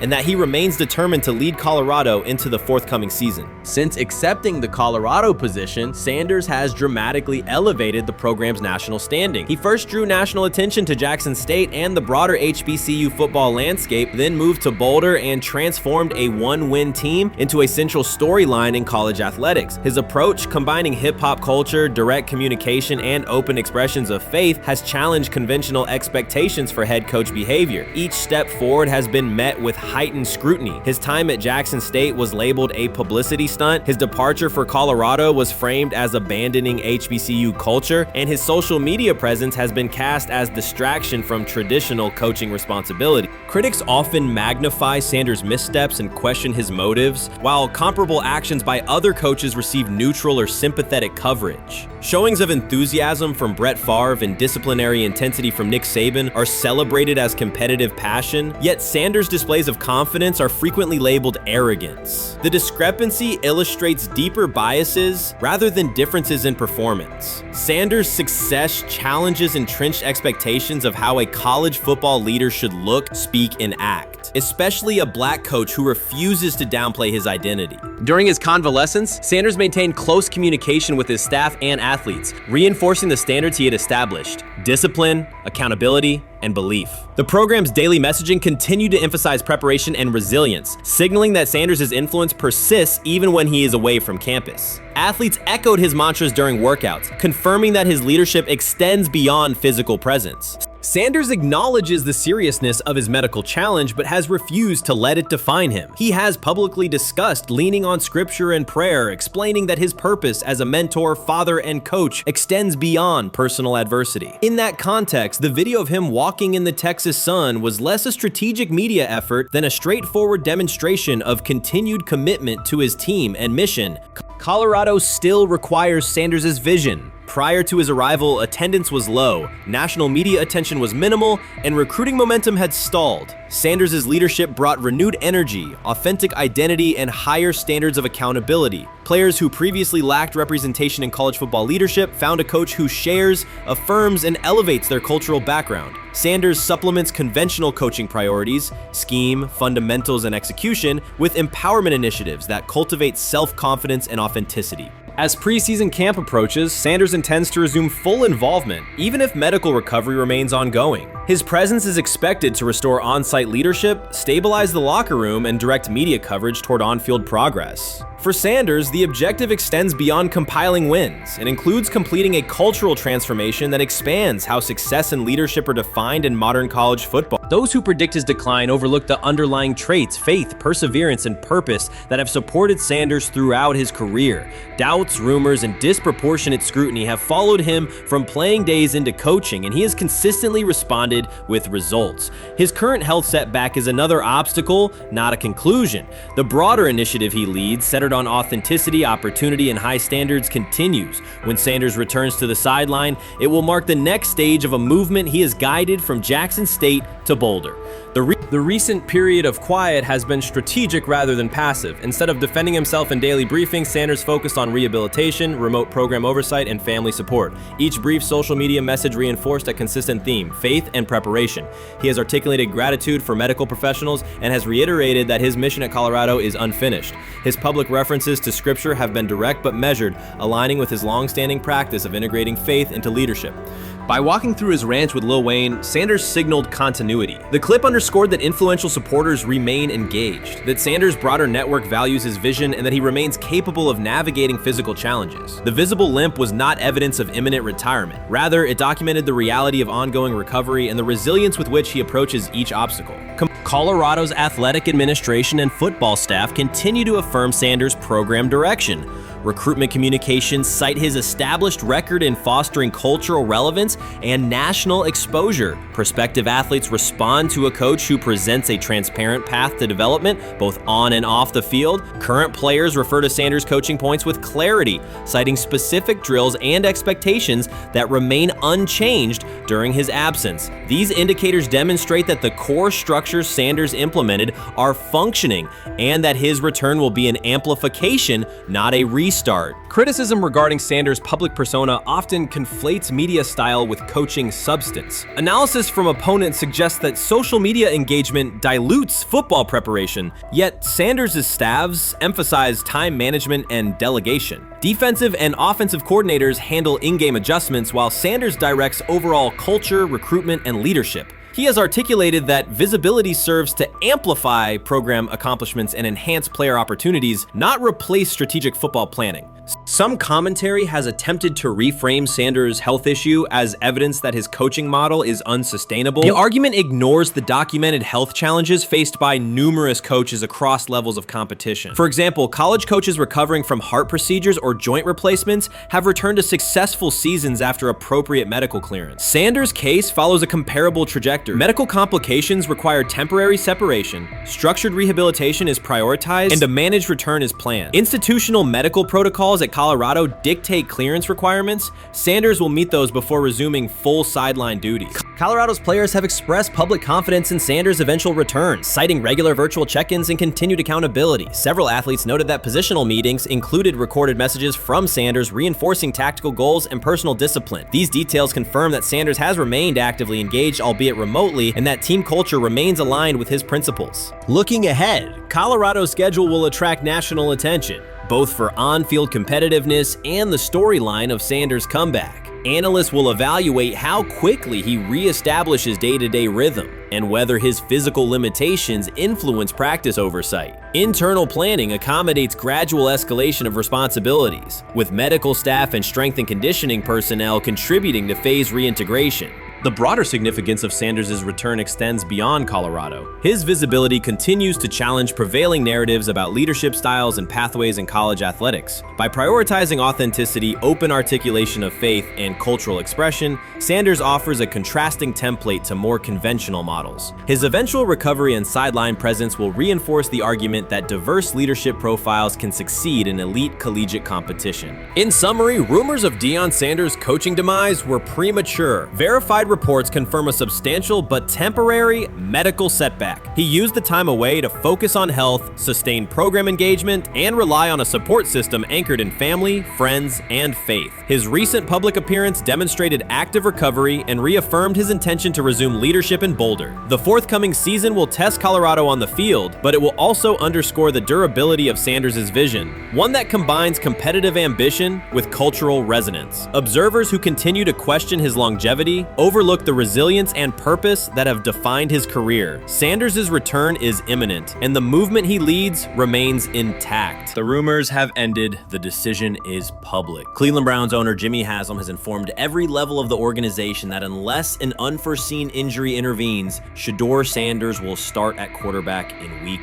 1. The announcement is not an informal suggestion or a quiet push in the background. It is a direct order. Multiple independent reports, amplified most visibly by Colin Cowherd, confirm that Haslam delivered the directive himself. From the owner's viewpoint, the logic is simple. No one else on the roster offers the same combination of talent, leadership, and long-term upside. Joe Flacco is approaching the twilight of his career. Kenny Pickett has shown flashes but remains inconsistent. Dylan Gabriel, taken in the 3rd round, is a developmental project. By contrast, Haslam believes Sanders can alter the franchise's trajectory immediately, and he refuses to allow internal hesitation to stall that possibility. The standoff traces back to April. General manager Andrew Berry and head coach Kevin Stefanski entered the draft wanting a low-profile prospect who would fit quietly into the existing depth chart. They prioritized scheme familiarity, modest public attention, and a clear developmental timeline. When the board lined up, they reached for Gabriel in round 3, reasoning that an early investment would justify keeping a rookie on ice behind the veterans. But Sanders continued to slide, first through day 2,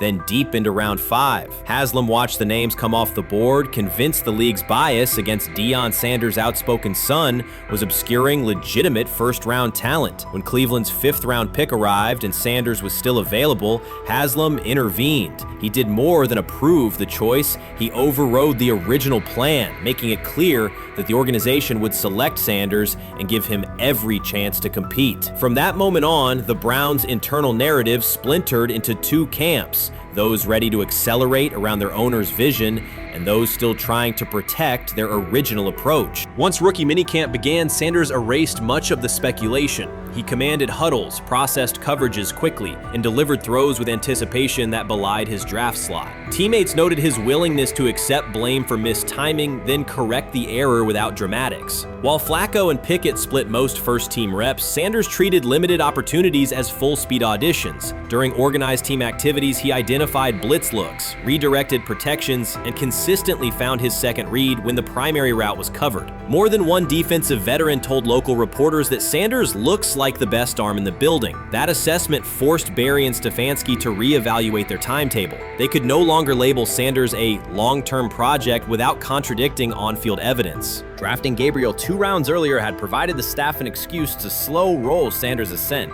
Coaches could point to investment cost, meeting room familiarity, and installation comfort to justify Gabriel's snap share. Yet each practice rep in which Sanders outperformed the 3rd rounder weakened that shield. Behind closed doors, position coaches began requesting more Sanders film for cut-ups, and offensive assistants quietly shifted meeting questions toward concepts the rookie already executed well. By mid-June, Berry himself started describing Sanders not as a developmental asset, but as a competitive option. Those subtle linguistic changes signal the front office's recognition that the narrative had moved beyond their control. Haslam's history with quarterbacks is well documented. His pushes for Johnny Manziel, Baker Mayfield, and Deshaun Watson were high-visibility swings, each driven in part by a desire to generate excitement as well as wins. Critics highlight those choices to question his evaluation track record, yet Haslam perceives Sanders differently. Where Manziel carried off-field concerns, Sanders brings a reputation for professionalism. Where Mayfield's leadership style divided veterans, Sanders' approach has united receivers and linemen. Where Watson's trade involved unprecedented controversy, Sanders arrived at minimal draft cost. Haslam sees a rare chance to capture star potential without mortgaging the future, and he is unwilling to cede that upside to cautious pacing. Cleveland's supporters, weary of revolving door quarterbacks, have rallied around Sanders with unexpected speed. Sales of customized Sanders number 2 jerseys surged within days of rookie minicamp. Training camp ticket requests spiked once local media circulated videos of Sanders making NFL-caliber anticipation formation throws during 7-on-7 periods. The mood in Northeast Ohio has changed from tentative hope to active belief. Longtime season ticket holders who once shrugged at preseason storylines now debate Sanders' footwork at neighborhood barbecues. Social media engagement for Brown's content has climbed, driven by highlight compilations of the rookie threading seam passes between linebackers and safeties. All of this places Kevin Stefanski in a fragile position. If he opens week 1 with a veteran starter and the offense sputters, criticism will be swift. Each stalled drive will be interpreted as evidence that he ignored the owner's edict and the fan base's intuition. Conversely, if he names Sanders the starter solely under pressure, any early struggles could be framed as proof that Sanders was rushed, further exposing Stefanski to blame. The only sustainable solution is conviction. Either stand behind a veteran with clear strategic reasoning or embrace Sanders fully and structure the offense around his strengths. Splitting the difference, rotating series, delaying first-team reps, or using vague competition language will satisfy no one and likely jeopardize locker room clarity. Sanders' personal approach has reinforced Haslam's confidence. Instead of taking post-draft downtime, he traveled to Texas to train in full Browns gear at facilities near his father's home. The leaked clip of Sanders executing footwork drills in helmet and pads wasn't a marketing ploy. It was a glimpse into a quarterback visualizing Week 1 live. Team personnel who viewed the footage recognized purposeful rehearsal, cadence calls, pocket movement against simulated pressure, and follow-through adjustments based on imagined rush lanes. Observers asked why a rookie would conduct such intense solo sessions in May. The answer is straightforward. Sanders does not view himself as a developmental pick. He considers himself the starting quarterback of the Cleveland Browns and prepares accordingly.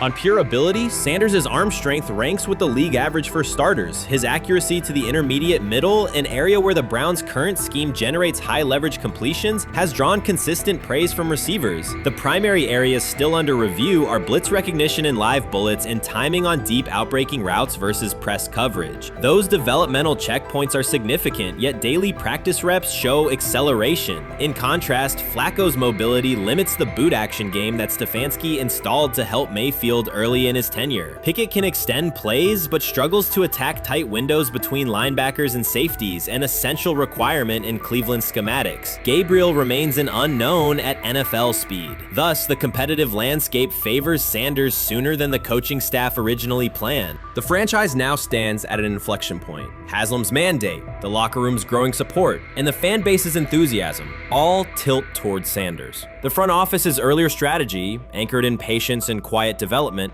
is increasingly untenable. Barry's shift in messaging indicates grudging alignment, but final authority over the depth chart rests with the coaching staff, unless ownership directly intervenes on game day decisions. A move rare, but not unprecedented in the NFL. Should Stefanski align with the owner and name Sanders the starter before preseason concludes, he can claim proactive vision and tailor the offense through training camp. Should he resist and open with a veteran who falters, he risks rapid loss of credibility and possibly his position. Either path carries pressure, but only one aligns with the momentum sweeping through the building.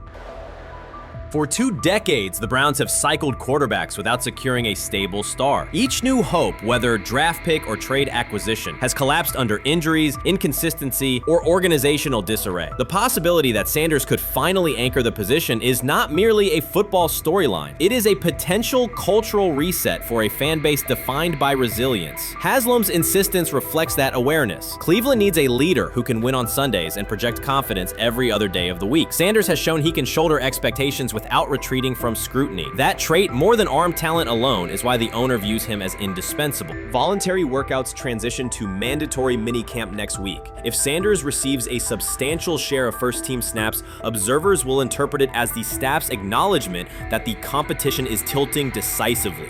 A public declaration may not follow immediately, but every rep allocation is a signal. If, however, the staff continues funneling most top unit snaps to Flacco or Pickett, tension will escalate. Local media will question the evaluation process. National analysts will debate the merits of letting a rookie learn through live action versus controlled practice. Inside the facility, players will recognize any disconnect between performance and opportunity, and unity could fray. The Browns have reached a decisive moment. Shedeur Sanders has demonstrated the skill, poise, and work work ethic to justify starting in week 1. Jimmy Haslam has publicly positioned him as the future, and by implication the present of the franchise. Kevin Stefanski and Andrew Berry must either endorse that vision or brace for the consequences of delaying it. For Cleveland fans, the significance is clear. A legitimate chance to exit the cycle of quarterback uncertainty and rally behind a signal caller capable of commanding the field and galvanizing the city. Whether that opportunity is seized promptly or postponed will define the Browns' 2025 season and likely the tenure of the decision makers involved. Chris Carter's televised assessment of Shedeur Sanders triggered immediate pushback from Cleveland fans, local media, and even several Browns veterans. Carter dismissed Sanders, a 5th-round pick, as unprepared to start and framed the growing interest around him as purely a byproduct of surname recognition. Since that segment aired, practice reports have told a very different story. Observers inside the Browns facility describe a rookie quarterback who is closing the gap on Kenny Pickett and Dylan Gabriel with surprising speed. Sanders first turned heads in rookie minicamp by directing the huddle with a calm that belied his inexperience. Position coaches reported that he rarely repeated mental errors during installation periods, a trait they rank highly when grading young quarterbacks. In organized team activities, he showed consistent timing on intermediate routes, kept turnover numbers low in 7-on-7 periods, and demonstrated early command of Kevin Stefanski's protection calls. That steady execution earned him a handful of first-team snaps, reps that would ordinarily have belonged to Pickett by default. By mandatory minicamp, the rotation had shifted again. Practice notes from beat reporters detail the rise in Sanders' workload each day. Red zone series against the starting defense, 2-minute drills, and full field scrimmage possessions in which he checked out of called plays when fronts dictated it. Mary Kay Cabot, initially skeptical Sanders would challenge for game day snaps in 2025, wrote after consecutive sessions in mid-June that his footwork, release speed, and pocket management had, quote, meaningfully tightened since rookie camp. Her tone marked a clear departure from early spring projections that labeled Sanders a long-term developmental project. The broader quarterback context in Cleveland magnifies that progress. Deshaun Watson's availability and form remain uncertain after 2 injury-interrupted seasons, while Pickett's transition from Pittsburgh has been uneven. Dylan Gabriel's arm strength is evident, but coaches continue to stress hesitation in his full-field reads. Against that backdrop, Sanders' quick decision-making and mechanical efficiency have begun to look less like a pleasant surprise and more like the roster's most reliable short-term plan. Inside the locker room, acceptance has followed performance. Wide receivers cite Sanders' ball placement on outbreaking routes, noting that the ball routinely arrives on the upfield shoulder, a small but essential detail that allows for yards after the catch. Offensive linemen appreciate his pocket awareness. Joel Bitonio remarked privately that Sanders slides up instead of bailing when edge pressure flashes. Defensive backs say his eye discipline forces them to hold coverage longer than they expected against a rookie. Such cross-positional respect develops only when day-to-day tape shows tangible improvement. The reaction to Carter's critique highlights a recurring double standard applied to young black quarterbacks. Traits celebrated as swagger or confidence in other players were labeled arrogance when associated with Sanders, yet the quarterback himself has not responded publicly. There have been no subtle social media jabs, no mention of critics and interviews, only repeated references to competing for every rep and learning from veterans. That measured approach, combined with hard evidence from practice, has softened earlier doubts among coaches who prioritize demeanor as much as arm talent. Within the coaching staff, the discussion now centers on readiness thresholds. Stefanski's scheme relies heavily on quick rhythm throws, defined reads, and disciplined pocket movement. Those requirements align with Sanders' strengths: a compact release, willingness to target the middle of the field, and instinctive timing on RPO concepts carried over from his college tape. Staffers reviewing cut-ups from joint practices note that his internal clock already approximates NFL speed, a metric they did not expect to see until mid-season at best. If that trajectory continues through preseason games, the Browns face a consequential decision. Starting a 5th-round rookie 6 weeks after training camp opens would unsettle salary cap assumptions, depth chart politics, and external perceptions of organizational stability. Yet the internal mandate remains clear: the most prepared quarterback will play. That standard places Sanders in genuine contention because every practice metric used to grade readiness, turnover ratio, red zone efficiency, third down conversion rate has trended in his favor since early June. The organizational stakes are considerable. Cleveland has cycled through starting quarterbacks at a startling pace over the past decade, shifting from first-round investments like Baker Mayfield to high-cost gambles such as Watson, each move packaged as the long-awaited solution. A rookie chosen outside the first 100 picks ascending to the top of the depth chart would challenge long-held league assumptions about draft pedigree and opportunity. opportunity. It would also validate the evaluation philosophy that prioritized Sanders' intangibles, processing speed, leadership presence, over conventional arm strength thresholds that pushed him down the draft board. Carter's televised remarks now sit awkwardly alongside daily updates from Berea. His critique relied on pre-draft labels and the presumption that a late-round passer with a famous father would need a redshirt year. Practice film contradicts that stance. Sanders checks protections at the line, manipulates safeties with shoulder fakes, and has reduced turnover-worthy throws in full-speed sessions to single digits. Statistics normally cited for veteran backups, not rookies. The longer that evidence accumulates, the more Carter's comments appear rooted in legacy bias rather than objective performance review. None of this guarantees Sanders will open the season under center. Preseason defenses test quarterbacks in ways practice cannot. Defensive coordinators will disguise pressure and boundary rotation to force late decisions. Sanders must show he can adjust protections and exploit mismatches without the benefit of a controlled environment. Yet within the Browns facility, the conversation has shifted from if he will be ready to when. Quiet confidence from Amari Cooper and other veterans suggests they believe Sanders can steady an offense searching for consistency more than highlight reel heroics. Sanders' rise also affects long-term roster calculus. If he earns the job and performs competently, Cleveland gains starter-level production on a cost-controlled rookie contract, freeing cap space allocated to other positions. That scenario could reshape roster-building strategy in a division featuring Joe Burrow and Lamar Jackson, quarterbacks whose contracts consume significant percentages of team payroll. A capable, low-cost starter would allow the Browns to reinforce their offensive line and secondary while retaining core veterans, a competitive advantage few teams enjoy. For now, the focal point remains daily improvement. Sanders continues to arrive before sunrise, reviewing the previous day's install with the quarterback coach, then staying after practice to throw on-air routes with receivers low on the depth chart. Coaches track those habits closely because consistent routine underpins performance when adversity strikes in live games. Each incremental gain strengthens the argument that readiness depends on preparation and aptitude, not draft slot. Carter's segment reminded the league how quickly assessments can become outdated when they lean on perception over evidence. Sanders' steady climb up the depth chart underscores the counterpoint. In the NFL, tape is the final arbiter. Should Sanders translate practice efficiency to preseason success, the Browns may discover that the solution to their long-standing quarterback riddle arrived quietly in the 5th round, carrying little more than confidence and a willingness to work. You first, when you take a look at both of these QBs, who had the most impressive start so far in the preseason? Well, to me, it was Shedeur. I didn't see any interceptions when he was out there. Didn't see anything like that. I mean, don't get me wrong. I don't think Dillon Gabriel did a bad job. I was impressed with the brother, but I'm going to go with Shedeur. You know, the pressure was on him. The spotlight was on him. Stephen A. Smith didn't just call out Dillon Gabriel. He held him accountable and made him rethink his comments. The moment Dillon Gabriel spoke and went after Shedeur Sanders, it wasn't a minor slip. He crossed the line and stepped directly into Stephen A. Smith's wheelhouse. And Smith answered with a clear, direct response that left no room for misinterpretation. The comparisons were emanating from the media more so than anybody else. And that's what I think, that's exactly who I think he was directing his comments towards. Having said that, Dillon Gabriel, respectfully, it was stupid. A very dumb comment to make. First of all, let me tell you something right now.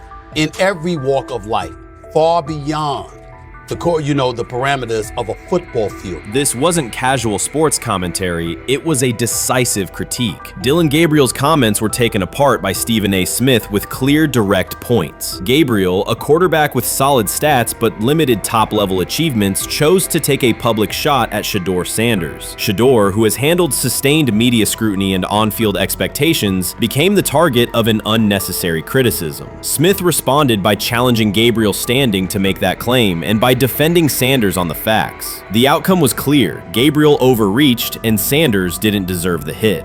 Dan Orlovsky would sit up here in comparison to Shedeur Sanders, who did no such thing, and say, hey, thought he looked better. I thought, I got to give him the edge here. I thought it wasn't bad. A pick six and a fumble, and we can get over fumbles. Have you heard anybody say that? I know it's possible. Have you ever heard anybody say, get over? Stephen A. Smith responded immediately. As soon as Dillon Gabriel made his comments about Shedeur Sanders, Smith delivered a clear, point-by-point critique that drew national attention across the NCAA media cycle. Dillon Gabriel has a reputation as a good quarterback, not a dominant one. He can post strong numbers against opponents like Tulsa, but his performance has been inconsistent when the stakes in competition rise to playoff level. Well, those who produce get treated differently than those who don't. What he said echoes the mentality of all of America practically, and most certainly the world, as we see things being globalized more and more every day. It was a stupid, idiotic, immature comment, because clearly you were feeling the heat because a lot of people was talking about how Shedeur should be QB. Dillon Gabriel is a capable quarterback, but not a standout. Even so, he chose to talk down to Shedeur Sanders, a quarterback who has navigated constant scrutiny and pressure and still represents the future of a program that was struggling before he arrived. The comparison was weak. The criticism was unnecessary. Stephen A. Smith recognized that and dismantled Gabriel's argument with a clear, direct response. How the Browns react to this, how the locker room reacts to this, how Shedeur reacts to this, because it was a clear shot at Shedeur. But let's say Dillon Gabriel's talking about the media. How could you be a brand new quarterback in the NFL and the first time you get behind a mic after your first game, you throw the media under the bus? That's arrogance. Stephen A. Smith excels in moments like this. When Dillon Gabriel made his remarks about Shedeur Sanders, Smith responded with a focused, direct critique. He questioned Gabriel's standing to make that claim, noting that Gabriel has transferred between programs and has not been a Heisman finalist. Without theatrics, Smith laid out why Gabriel's resume doesn't justify taking public shots at Sanders. Smith's point was clear. Targeting Shedeur Sanders, a quarterback central to his program's future and consistently under intense scrutiny, was misplaced. Gabriel's criticism lacked the substance to support it, and Smith methodically showed why. To him today on his 42nd. I want you to be meaner. Birthday. That's number one. Number two, after the game, the Browns head coach Kevin Stefanski said there was a mix-up in the routes and that players were in the area that they shouldn't have been. Look at Stephen A's face. Look at Stephen A's face.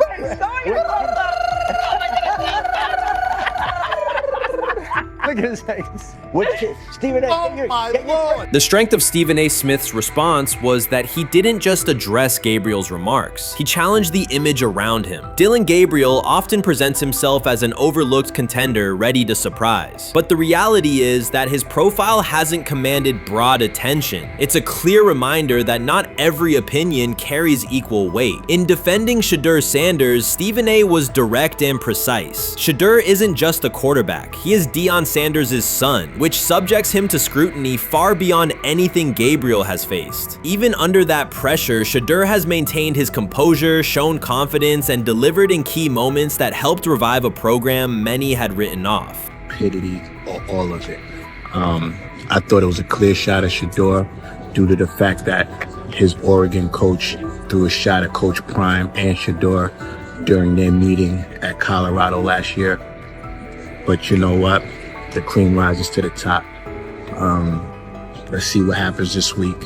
I see a lot of the media talking about they think it was about the media and not about Shedeur.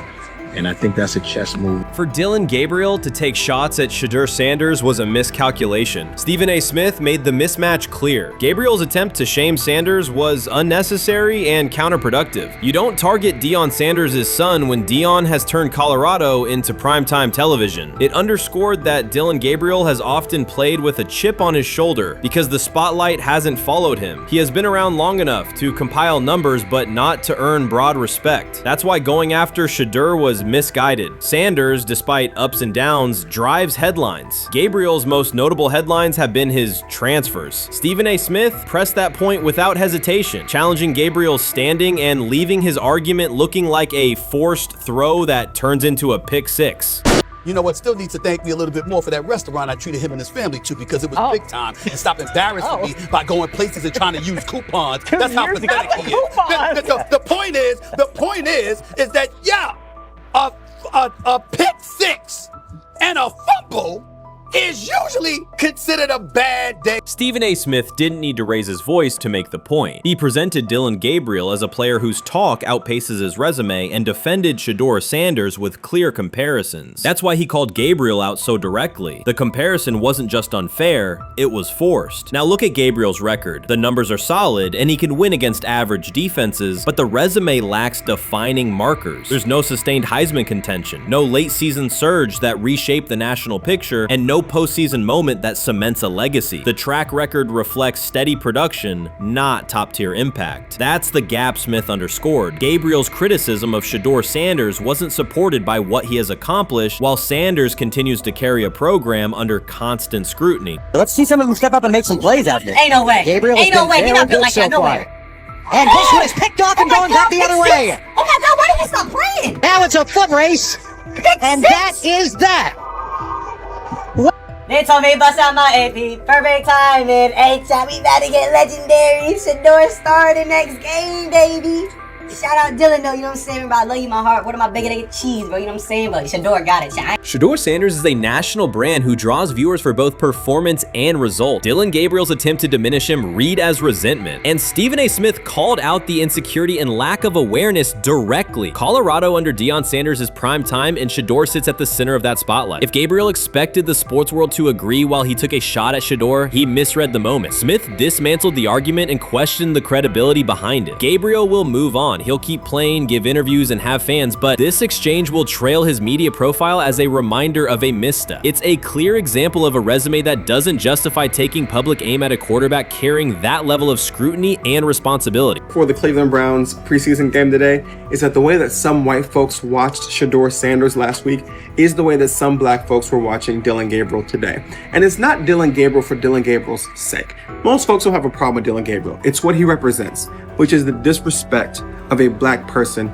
for no other apparent reason than they are a confident black person. Dillon Gabriel thought he was aiming up. Instead, he was placed back among quarterbacks who are good but not great. Stephen A. Smith made the central point. Dillon Gabriel doesn't shape the conversation. Sports are about narrative as much as numbers, and Gabriel's story doesn't move the culture, while Shedeur Sanders does. Smith highlighted that contrast clearly. By the end, Gabriel's credibility had taken a measurable hit. The critique was decisive and sent a broader message to any player considering public shots at Shedeur Sanders. If you step into that debate, you will be held to a higher standard and your resume will be tested. Dillon Gabriel learned that the hard way.